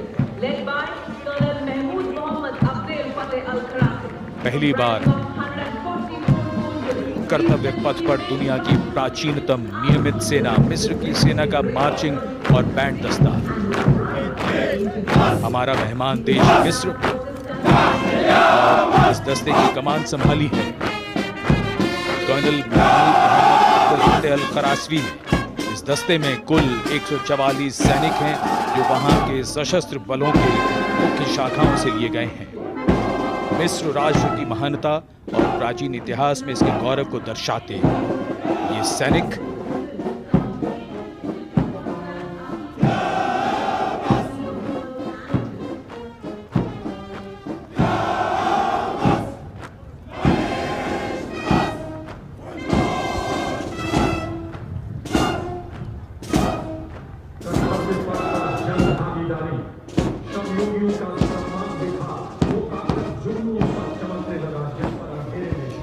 And now, following our guest contingent, the first contingent in the uniform of the 61 Cavalry led by Captain Raizada Shaurya Bali, going past the saluting base. Raised in 1953, 61st Cavalry is the only serving active horse cavalry regiment in the world.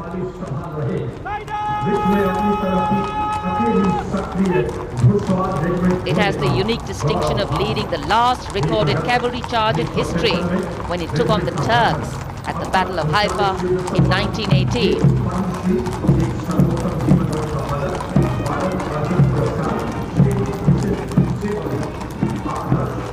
Their motto, Ashva Shakti Yashobal, which means horsepower is forever supreme, and no doubt.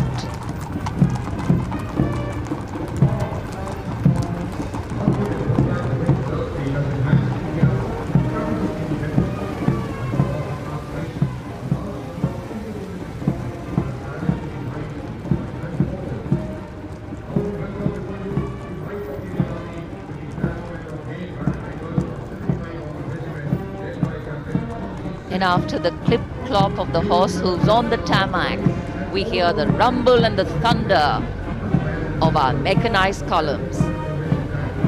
The first detachment is of the main battle tank Arjun of 75 Armored Regiment, led by Captain Amanjeet Singh. State-of-the-art MBT Arjun, an indigenous development by the DRDO.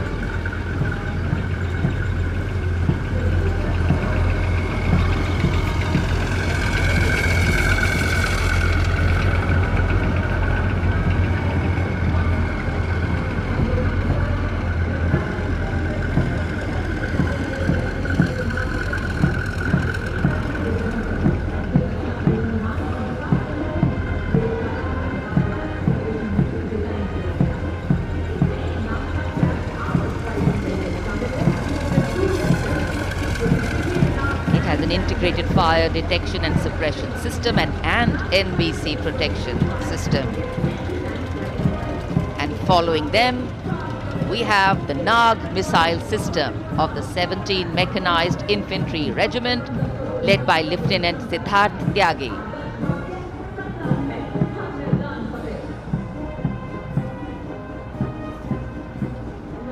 Its crewless turret is capable of firing 6 Nag anti-tank guided missiles. Satra Mek, Har Maidan Fateh, their motto of the regiment. And now approaching the saluting base, the BMP 2 of the Mechanized Infantry Regimental Center, led by Captain Arjun Sidhu of the 6th Battalion Mechanized Infantry Regiment. High mobility, lethal weapon system, night fighting capability, and the motto of the regiment, valor and faith.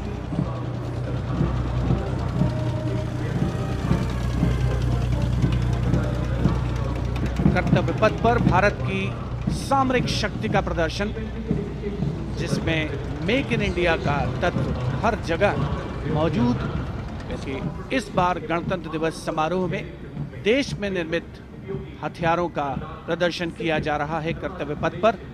अगला दस्ता सलामी मंच के सामने पहुंचता हुआ quick reaction लड़ाकू वाहन 3 लद्दाख स्काउट रेजिमेंट के कैप्टन नवीन धत्तरवाल के नेतृत्व में। ये वाहन आत्मनिर्भर भारत योजना के तहत भारतीय सेना के लिए खास तौर पर बनाया गया है। विशेष तौर पर लद्दाख, सिक्किम और अरुणाचल प्रदेश में तैनात सैनिकों के लिए इसे डिजाइन किया गया है।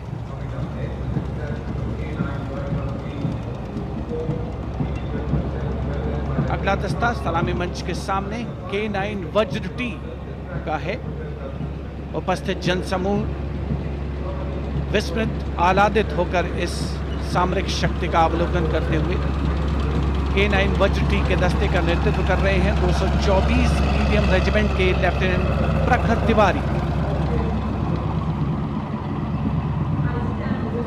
K9 वज्र टी गतिमान युद्ध के लिए उपयुक्त है।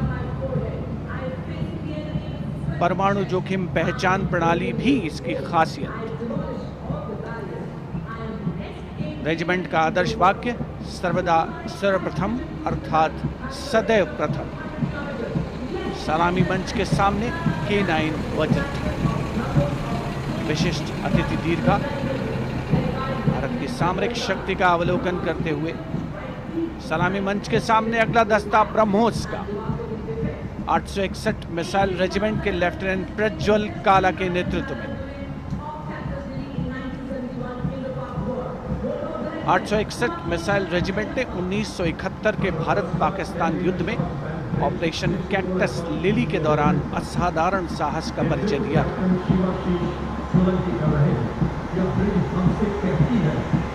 दुनिया की पहली प्रचालन युक्त ब्रह्मोस मिसाइल रेजिमेंट होने का गौरव भी 861 मिसाइल रेजिमेंट को हासिल है। आदर्श वाक्य स्वामी शरणम अय्यप्पा। विशिष्ट दर्शक दीर्घा केंद्रीय मंत्रिमंडल के सदस्य 74वें गणतंत्र दिवस में भारत की सामरिक शक्ति के साक्षी बनते हुए अगला दस्ता 10 मीटर शॉर्ट स्पैन ब्रिज का है। 64 असॉल्ट इंजीनियर रेजिमेंट के 10 मीटर शॉर्ट स्पैन ब्रिज का नेतृत्व कैप्टन शिवाशीष सोलंकी कर रहे हैं। रेजिमेंट का आदर्श वाक्य अग्रणी अजय, जिसका अर्थ सदैव अग्रणी और Ajay.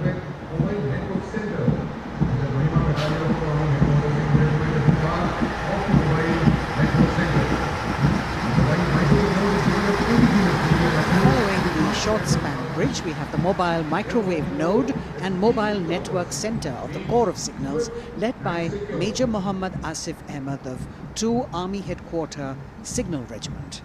The column consists of 2 vehicles, a mobile microwave node along with the mobile networking center. And this can operate on optical, microwave and satellite media to provide triple play services to include voice, data and video to field formations in active hostilities. Truly the next generation network vehicle, an enabler of network-centric operations.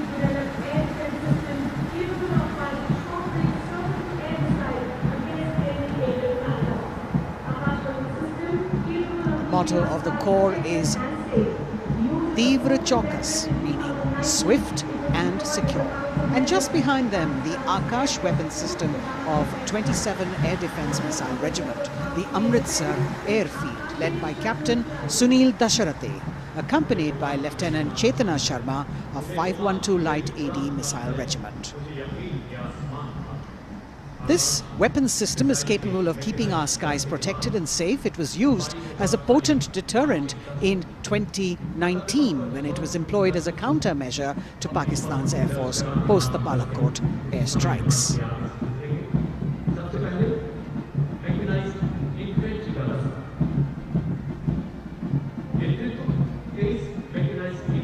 As the audience watching in awe of these majestic machines coming down Kartavya Path.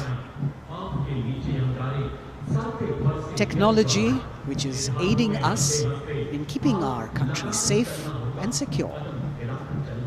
Soon we will be able to shift our attention from the combat elements on the ground to combat platforms in the air as we will see a formation of advanced light helicopters coming towards the saluting base. The Mechanized Infantry Regiment approaching the dais now, commanded by Captain Harshdeep Singh Sohi of the 23 Mechanized Infantry Battalion. The Mechanized Infantry is aptly dubbed as tomorrow's regiment in today's army. This is the youngest regiment of the Indian Army, and though it is the youngest, it boasts of some of the finest and highly decorated erstwhile infantry battalions being part of its unit. Valor and faith is its motto, and the regimental war cry is Bol Bharat Mata Ki Jai.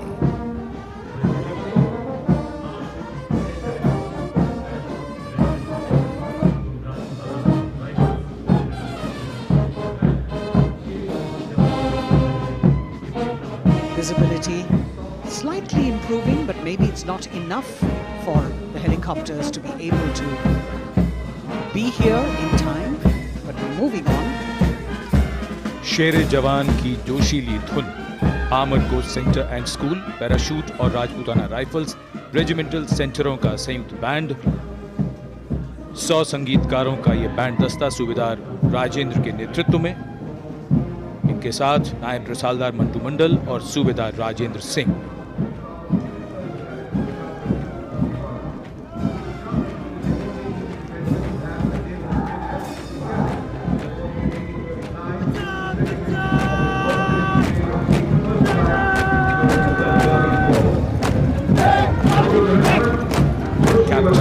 अमन जगताप की कमान में Punjab regiment की टुकड़ी चुस्त कदमों से सलामी मंच के सामने से गुजरती हुई भारतीय सेना की सर्वोच्च अलंकृत रेजिमेंटों में से एक युद्ध घोष है जो बोले सो निहाल, सत श्री अकाल।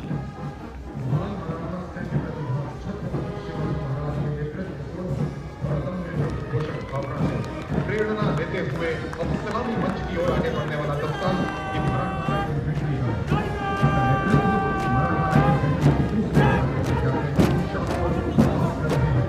ये दस्ता मराठा लाइट इन्फेंट्री का नेतृत्व संभाला है कैप्टन शाश्वत दबास ने। भारतीय सेना की सबसे पुरानी और सबसे सम्मानित रेजिमेंटों में से एक है। इसका गौरवशाली इतिहास 254 वर्षों से अधिक पुराना है। युद्ध घोष बोल छत्रपति शिवाजी महाराज की जय।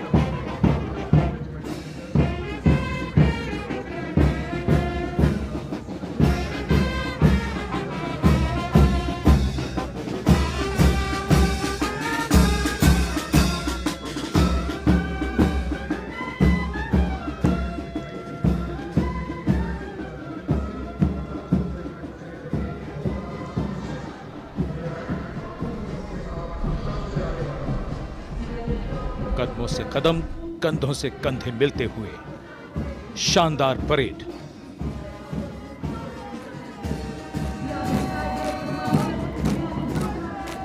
राजपूत सिख और सिख लाइट इन्फेंट्री रेजिमेंटल सेंटरों का संयुक्त band.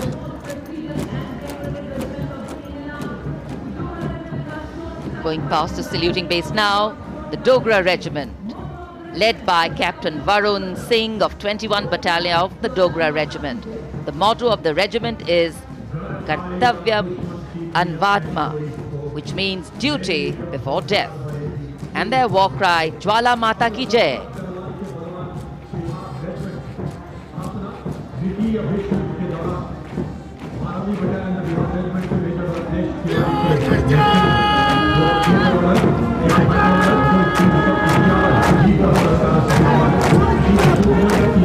Sharp word of command is from Major Ratnesh Tiwari of the 12th Battalion of the Bihar Regiment, leading the Bihar Regiment contingent.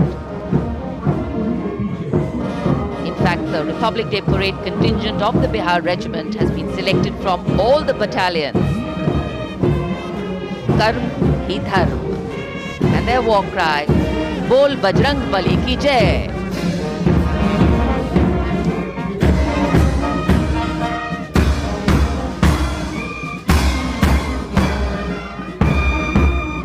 Veer Kargil echoing here at Kartavya Path. The combined band of the Assam Regimental Centre, Maha Regimental Centre and Jammu and Kashmir Rifles Regimental Centre with 100 musicians led by Subedar Major Diggar Singh.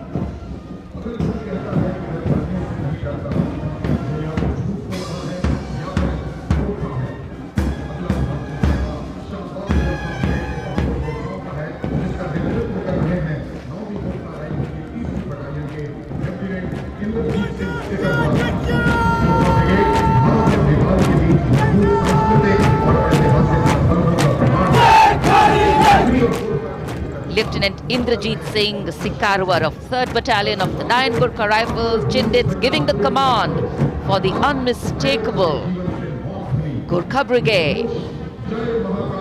This is a testimony of the strong cultural and historical relations between India and Nepal, which transcend international boundaries.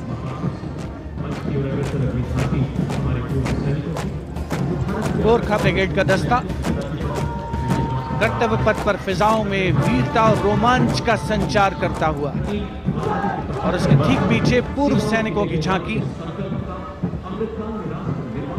Towards Amrit Kaal with resolve a veterans commitment विषय पर आधारित ये झांकी पिछले 75 वर्षों में पूर्व सैनिकों के योगदान की एक झलक प्रस्तुत कर रही है। पूर्व सैनिकों के सार्थक और प्रभावशाली प्रयासों को इसमें दर्शाया गया है। ये झांकी दर्शाती है कि कैसे पूर्व सैनिक विभिन्न परियोजनाओं में रोल मॉडल के तौर पर राष्ट्र निर्माण में रचनात्मक भूमिका निभाने के लिए समाज को प्रेरित करते हैं।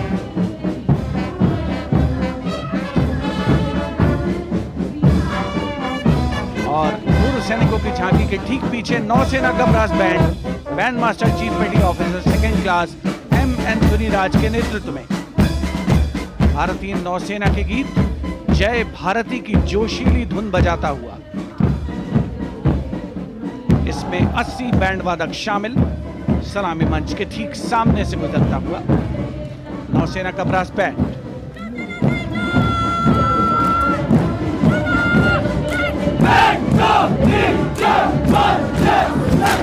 और अब सलामी मंच के सामने नौसेना का मार्चिंग कंटिंजेंट लेफ्टिनेंट कमांडर दिशा अमृत के नेतृत्व में लेफ्टिनेंट अश्विनी सिंह, सब लेफ्टिनेंट प्रियंका शर्मा और सब लेफ्टिनेंट एम आदित्य और 144 युवा नौसैनिक इसमें शामिल। इस दस्ते में पहली बार 3 महिला और 5 पुरुष अग्निवीर भी शामिल हो रहे हैं। नई सुबह की शुरुआत भारतीय सशस्त्र बलों के इतिहास में। नौसेना के मार्चिंग कंटिंजेंट के पीछे भारतीय नौसेना की झांकी युद्ध तत्पर, विश्वसनीय, संसज्जित, सुरक्षित भविष्य की विषय वस्तु पर केंद्रित। आत्मनिर्भर भारत अभियान को भी इसमें परिलक्षित किया गया है। लेफ्टिनेंट कमांडर इंद्रजीत सिंह चौहान और लेफ्टिनेंट वर्षा शिंदे इसका नेतृत्व कर रहे हैं। झांकी में आगे डोर्नियर विमान को दर्शाया गया है। बहुत ही खूबसूरत अविस्मरणीय नयनाभिराम दृश्य कर्तव्य पथ पर। Warrant Officer Ashok Kumar leading the Air Force Band, which is playing the tune Sound Barrier Quick March, comprising 3 drum majors and 72 musicians.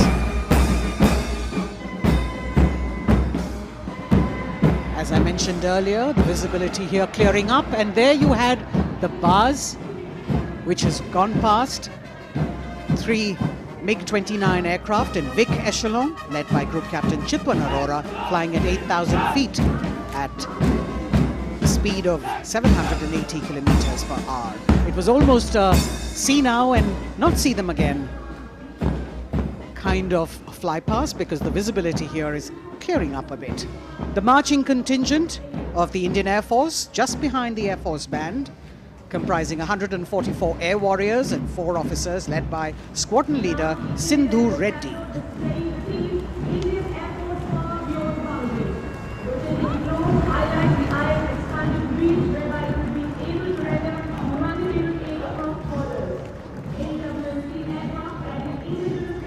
Just behind the marching contingent from the Air Force, we have the tableau with the theme Indian Air Force Power Beyond Boundaries.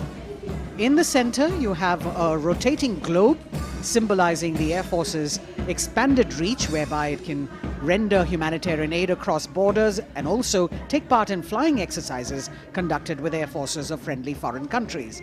Netra, an airborne early warning and control aircraft that carries indigenous payloads. In the center, you've got the light combat aircraft Tejas Mark II, light combat helicopter Prachand, and C-95 bolstering the fighting and logistic capabilities, along with the Garuds in combat gear.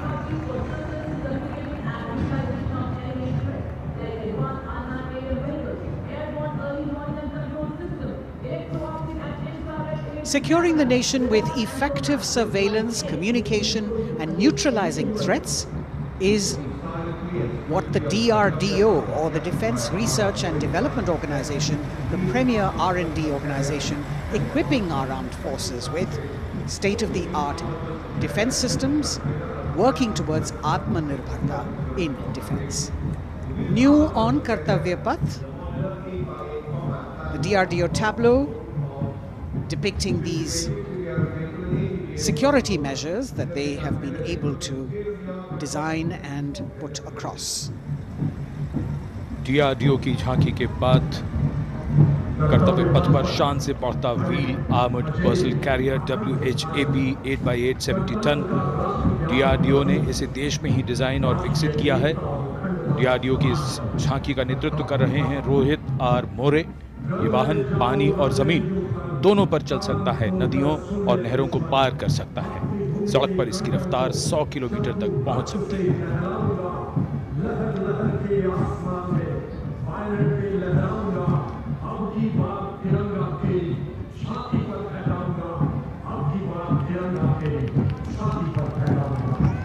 उत्साह और रोमांच के क्षण कर्तव्य पथ पर भव्य और शानदार गणतंत्र दिवस परेड और कर्तव्य पथ पर सलामी मंच की ओर बढ़ता कैप्टन अक्षय की अगुवाई में असम राइफल्स के वीर सैनिकों का दस्ता।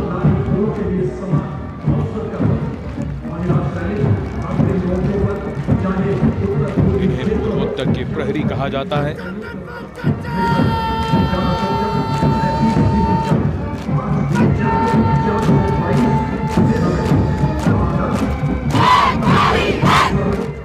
नारी शक्ति को दर्शाता ये दस्ता सबसे पुराना और सम्मानित पैरामिलिट्री फोर्स असम राइफल्स। युद्ध घोष दुर्गा माता की जय।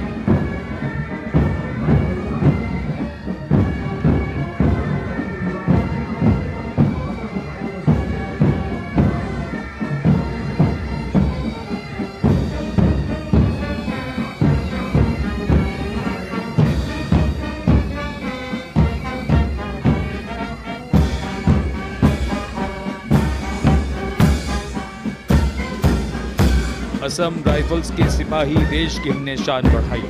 मधुर धुन बजाता असम राइफल्स का बैंड, 35 संगीतकार। कमान संभाली है वारंट ऑफिसर राजेश कुमार ने। बाय बैंड की कमान हवलदार पूर्ण बहादुर राय के हाथों में।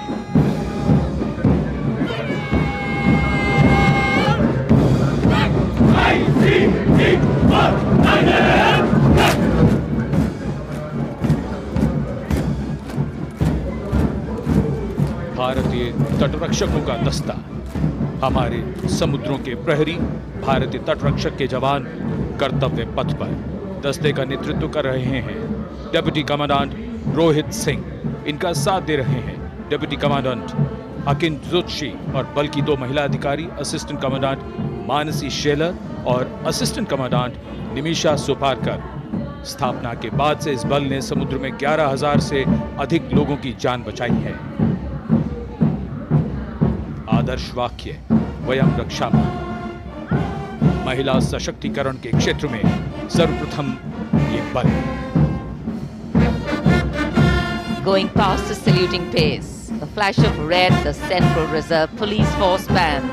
Inspector Shamsher Lal leading this band. Desh ke hum hai rakshak. That's the tune.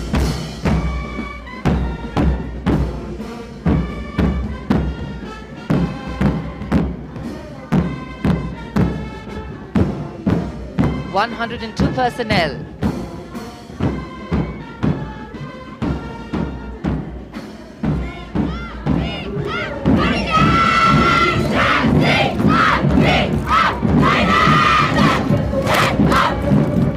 And now the Central Reserve Police Force marching contingent, an all-woman contingent of the CRPF, Peacekeepers of the Nation, led by Assistant Commandant Poonam Gupta.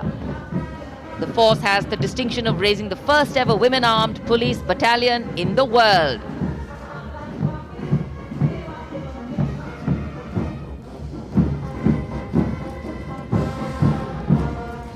Service and loyalty, the motto of the CRPF.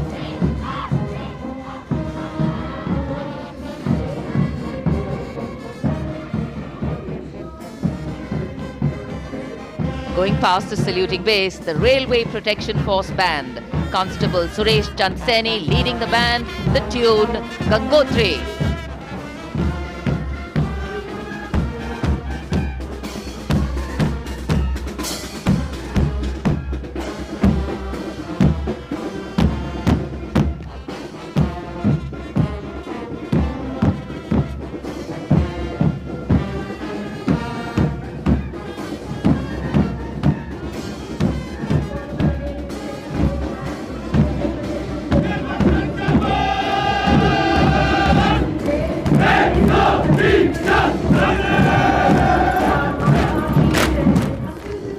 Following their band, the Railway Protection Marching Contingent. Assistant Security Commissioner Saurav Kumar leading them, providing security to around 23 million passengers every day over the Indian Railways, including more than 4.6 million women passengers. And it prides itself on being the central force with the maximum representation of women in its ranks.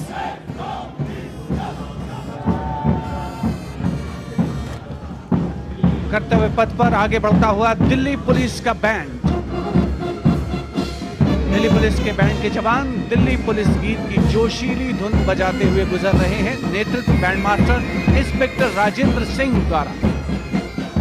उपस्थित जनसमूह, केंद्रीय मंत्रिमंडल के सदस्य अभिनंदन करते हुए इस गौरवमयी राष्ट्रीय पर्व के प्रदर्शन का। गणतंत्र दिवस परेड में पहली बार दिल्ली पुलिस का महिला पाइप बैंड अपनी मौजूदगी दर्ज करवा रहा है।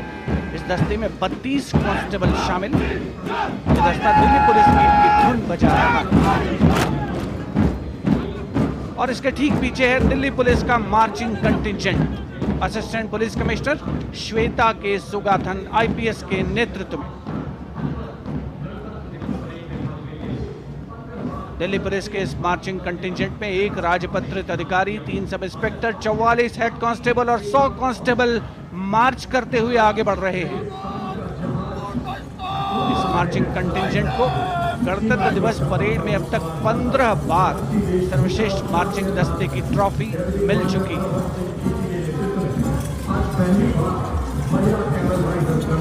और अब सलामी मंच के सामने राजसी वेशभूषा और शाही अंदाज का अनोखा संगम, सीमा सुरक्षा बल का ऊंट सवार दस्ता डिप्टी कमांडेंट मनोहर सिंह खींची के नेतृत्व में इंस्पेक्टर अचल सिंह 2IC और 2 सब इंस्पेक्टर भी 35 अन्य सवारों के साथ दस्ते में शामिल।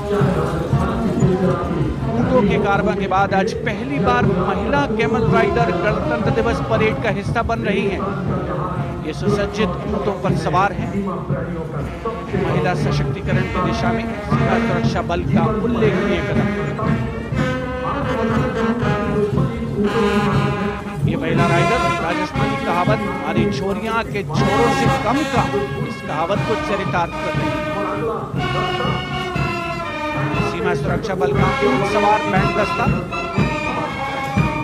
बैंड मास्टर इंस्पेक्टर गोदराज की अगुवाई में सलामी मंच के सामने।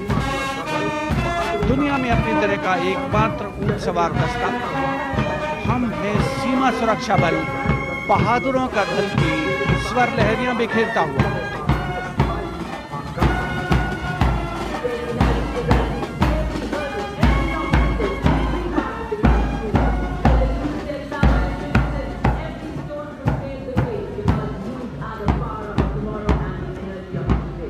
BSF Camel Band gathering applause as it moves forward.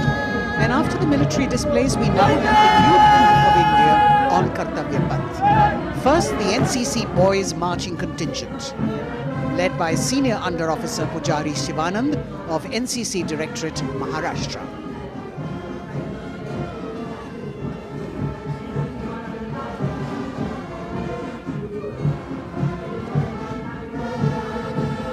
The cadets have been drawn from all the 17 directorates of the NCC.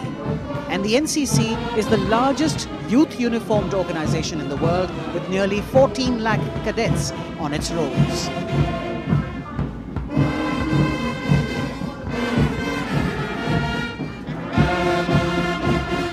Behind them, the strains of Sare Jahan Se Acha, the combined band of the NCC Boys Senior School Gwalior and NCC Girls Birla Balika Vidyapeeth Pilani, led by Senior Under Officers Abhishek Chauhan and Sweksha Gupta.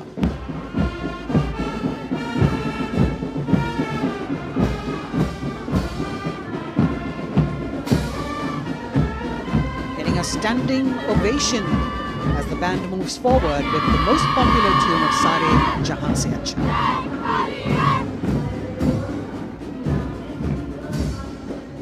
Following them, the NCC Girls Marching Contingent, led by Senior Under Officer Sonali Sahu of NCC Directorate, Odisha, a state from where our Honorable President hails.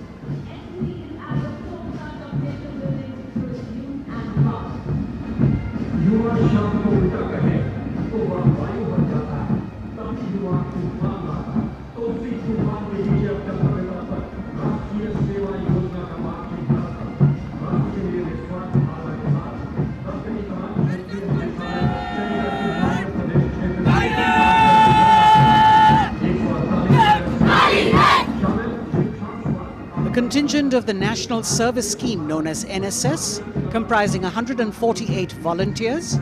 The National Service Scheme has 3.91 million volunteers in its fold, drawn from 657 universities, 51 directorates and 2 councils, 20,669 colleges and institutions of higher learning, and over 11,000 senior secondary schools.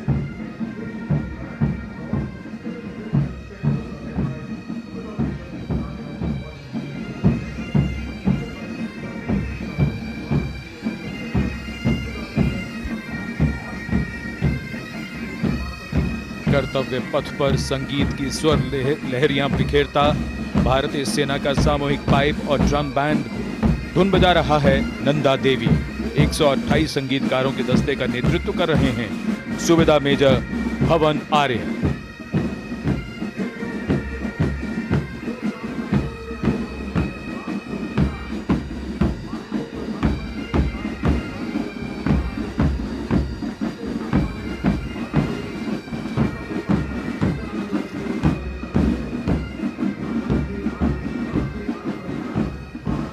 और अब सजे धजे वाहनों में कर्तव्य पथ पर प्रधानमंत्री राष्ट्रीय बाल पुरस्कार विजेता पधार चुके हैं।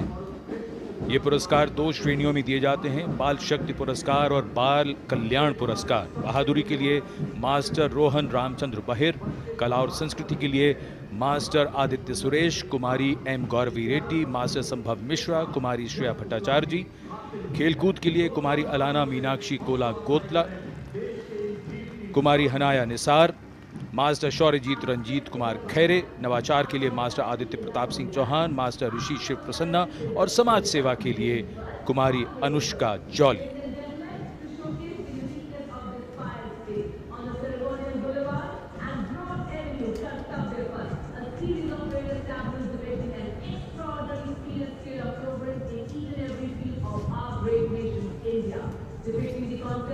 अब बारी भारत की सांस्कृतिक विरासत के दर्शन की। प्रभाला तीर्थम पर केंद्रित आंध्र प्रदेश की झांकी। आंध्र प्रदेश को चावल का कटोरा और अन्नपूर्णा भी कहते हैं। संक्रांति आंध्र प्रदेश का प्रमुख त्योहार है। त्योहार के दौरान लोग प्रभाला तीर्थम को मनाते हैं।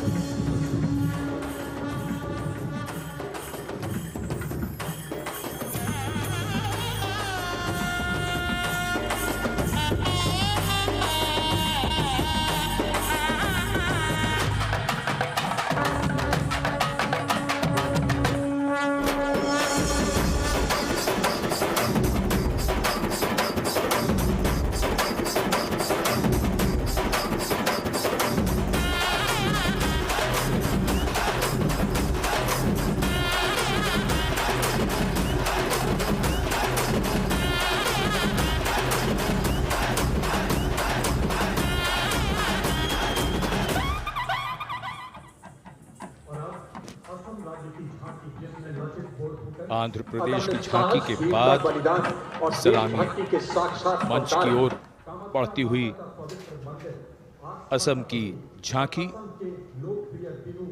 असम की झांकी में असम के इतिहास में महान जनरल लचित बुरफकन को नाव पर देखा जा सकता है और दूसरे भाग में मां कामाख्या के पवित्र मंदिर का प्रतिरूप है। ये गुवाहाटी में नीलांचल पहाड़ी पर स्थित है और झांकी के साथ साथ बिहू लोक नृत्य।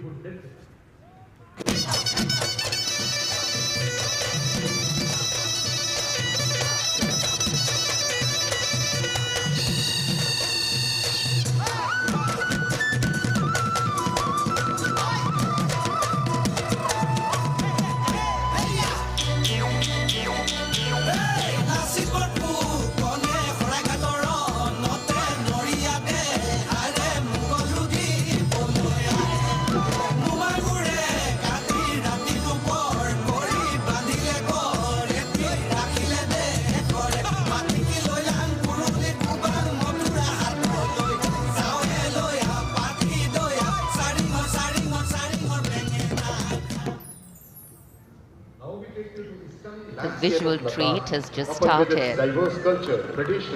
And now we await the tableau from the Union Territory of Ladakh. The theme, tourism and composite culture of Ladakh.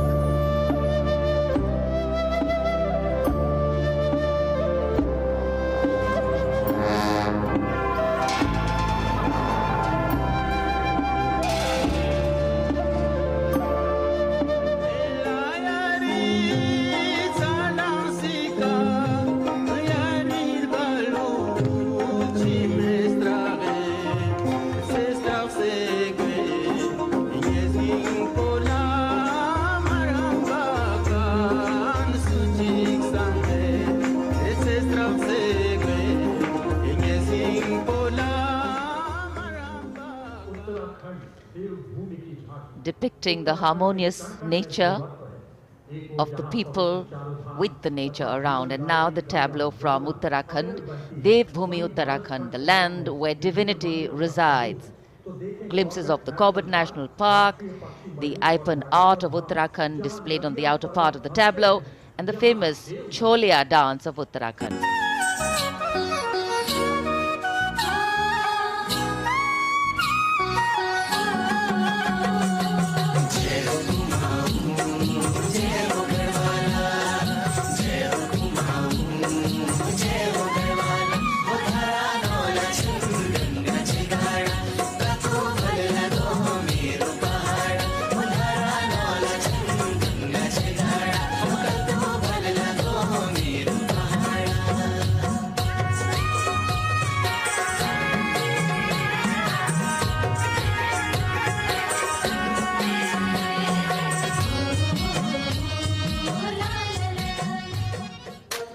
देवभूमि उत्तराखंड की झांकी सलामी मंच के सामने से गुजरते हुए समाज के हर वर्ग का शख्स आज कर्तव्य पथ पर भारत की समृद्ध सांस्कृतिक विरासत का साक्षी बनता हुआ। अगली झांकी सलामी मंच के सामने त्रिपुरा से। महिलाओं की सक्रिय भागीदारी से त्रिपुरा में पर्यटन और जैविक खेती के माध्यम से स्थायी आजीविका किस तरीके से अर्जित की जा रही है, इस विषय पर त्रिपुरा की ये झांकी केंद्रित है।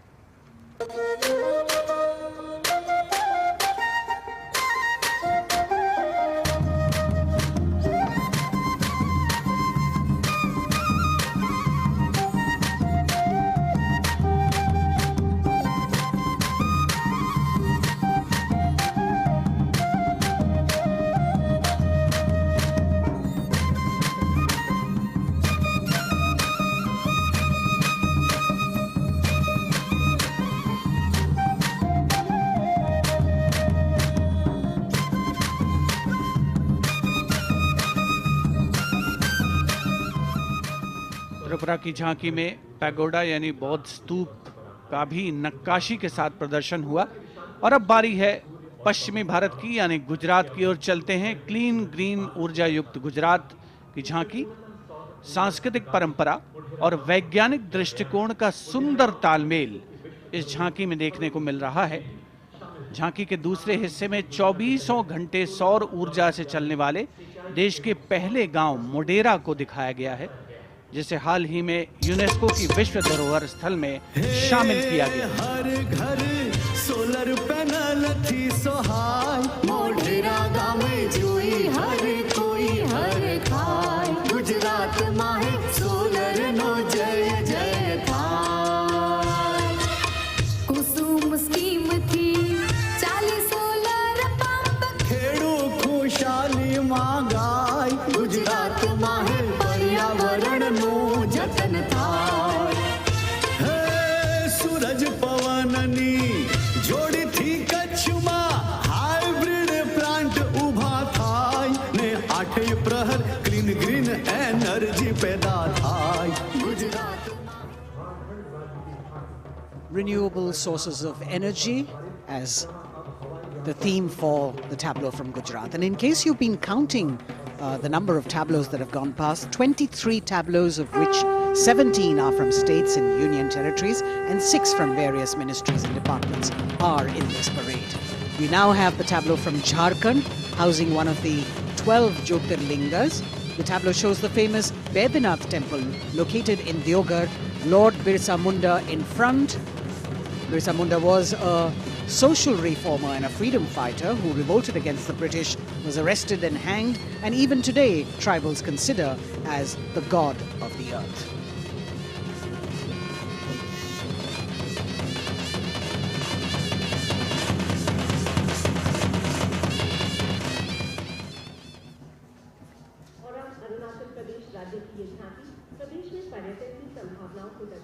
The children here looking eagerly to see maybe just their state coming down the Kartavya Path. From Jharkhand we move to the north and eastwards to Arunachal Pradesh, showcasing the rich potential for tourism in the fields of adventure, sport, ecology, culture, religion, history and archaeology. Arunachal is known as the land of the rising sun and shares boundaries with Bhutan, China and Myanmar. Many developments have been made in the state, and we can see on the tableau the advanced landing grounds with civil terminals, etc. being depicted. We've also got the state bird, the hornbill, on it, and major tribes of the state attired in traditional dresses accompanying the tableau.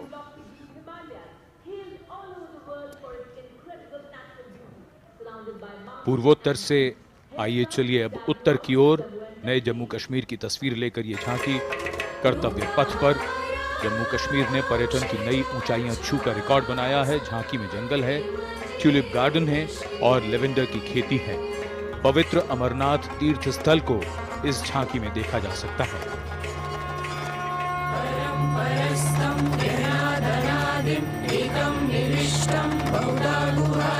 सर्वलयं सर्वचराचरस्थं त्वमेव शम्भुं शरणं प्रपद्ये। बम बम भोले, बम बम भोले, बम बम भोले।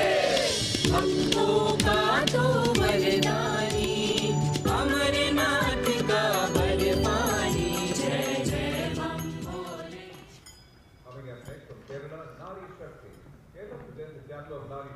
भारत की संस्कृति की तस्वीर कर्तव्य पथ पर, और अब नारी शक्ति का संदेश लेकर केरल राज्य की ये झांकी। नारी शक्ति पुरस्कार की विजेता 96 वर्ष की कार्त्यानी अम्मा को सम्मानित किया गया है।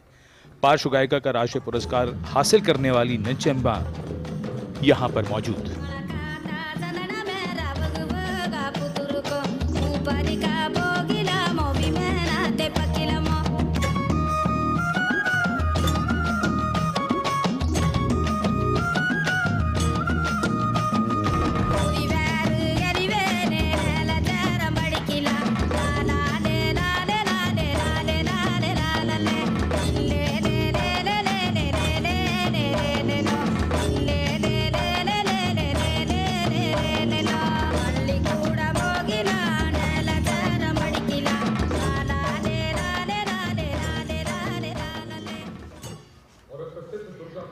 Well, if you're enjoying the diversity, join us. We move from the Arabian Sea towards the Bay of Bengal. The tableau, which will now come on next, will be from West Bengal. And here, visuals at the India Gate, Durga Puja.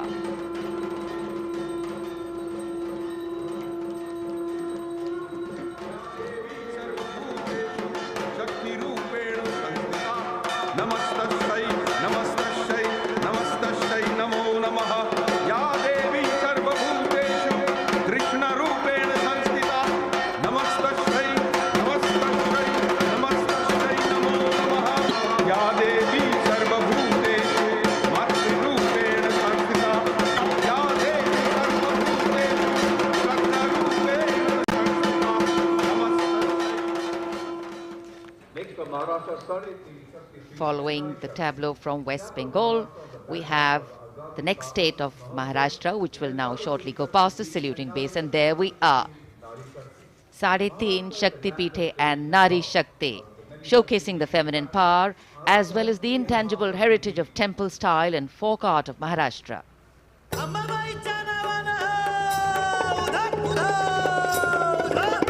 Ambabai Kolhapuri असे रेणुका माहुरी सप्तशृंगी वणीमध्ये भवानी तुळजापुरी तिचा ब्रह्म तिचा मुक्ती आदिमाया विद्याशक्ती विश्व चैतन्याची होई तिच्यापासून उत्पत्ती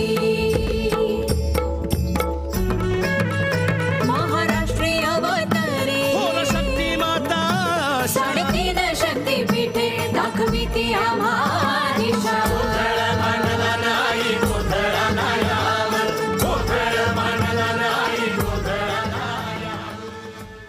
देश का समृद्ध सांस्कृतिक वैभव 74वें गणतंत्र दिवस समारोह के तहत कर्तव्य पथ पर परिलक्षित हो रहा है। महाराष्ट्र के बाद चलते हैं तमिलनाडु। महिला सशक्तिकरण और संस्कृति पर आधारित ये झांकी, जिसमें प्राचीन कवयित्री अव्वैयार की प्रतिमा दिखाई गई है और झांकी के पिछले हिस्से में तंजावुर बृहदेश्वर मंदिर।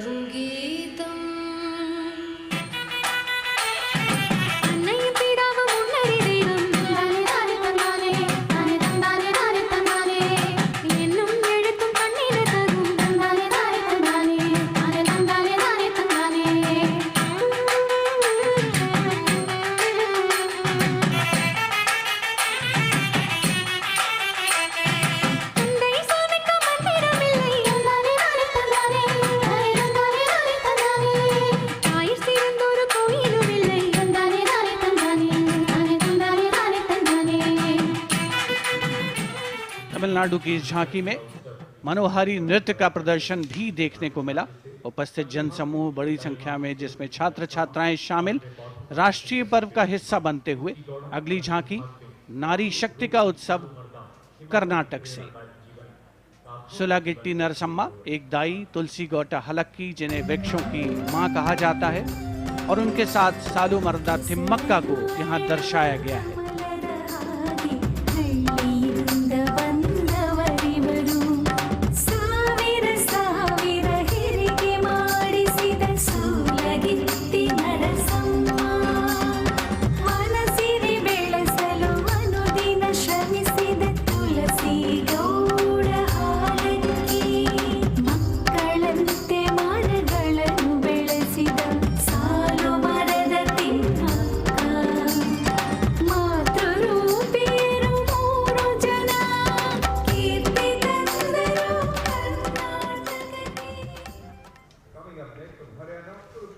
From Karnataka, we move to the state of Haryana, and Kurukshetra specifically, best known as the land where the great battle of Mahabharata was fought 5,000 years ago and where Lord Krishna spoke the Bhagavad Gita. Here, depicting the scene of Lord Krishna's sermon to Arjun, various scenes from the battle are also depicted on the sides of the trailer. Lord Krishna's message of karma, jnana and bhakti. Hari की भूमि हरियाणा मिले तीज त्योहार मनाना कुरुक्षेत्र से सारे जग गीता उपदेश सुनाना रण की माटी को माथे का मिलकर तिलक बनाना गुरु द्रोण की इस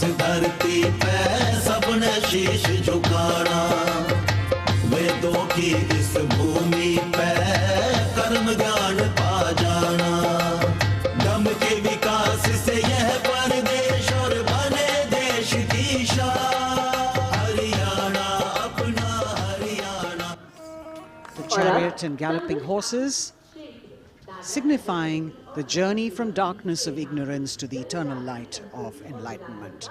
We're on to now the Union Territory of Dadar, Nagar Haveli and Daman and Diu, where the theme is conservation of tribal culture and heritage. The tableau in several parts. The first part showing the conservation of culture with tribal folk dances Bhavada and Tarpa of the Warli tribe and the fishing activity of the Machi tribe. The anchor from INS Kukri ship in front.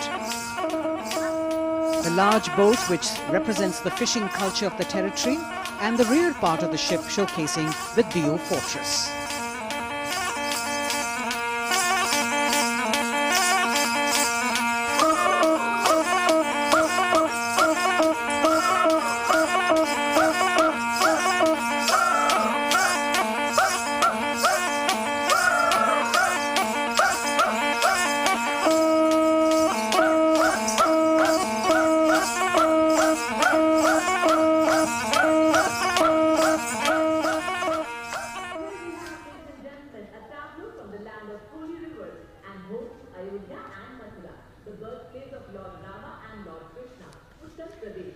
हमारी समृद्ध विरासत के दर्शन से सभी अभिभूत हैं। प्रकाश के संदेश को लेकर आ रही है उत्तर प्रदेश की झांकी। आस्था और भगवान राम की नगरी अयोध्या में दीपों का उत्सव सन 2017 से लगातार किया जा रहा है।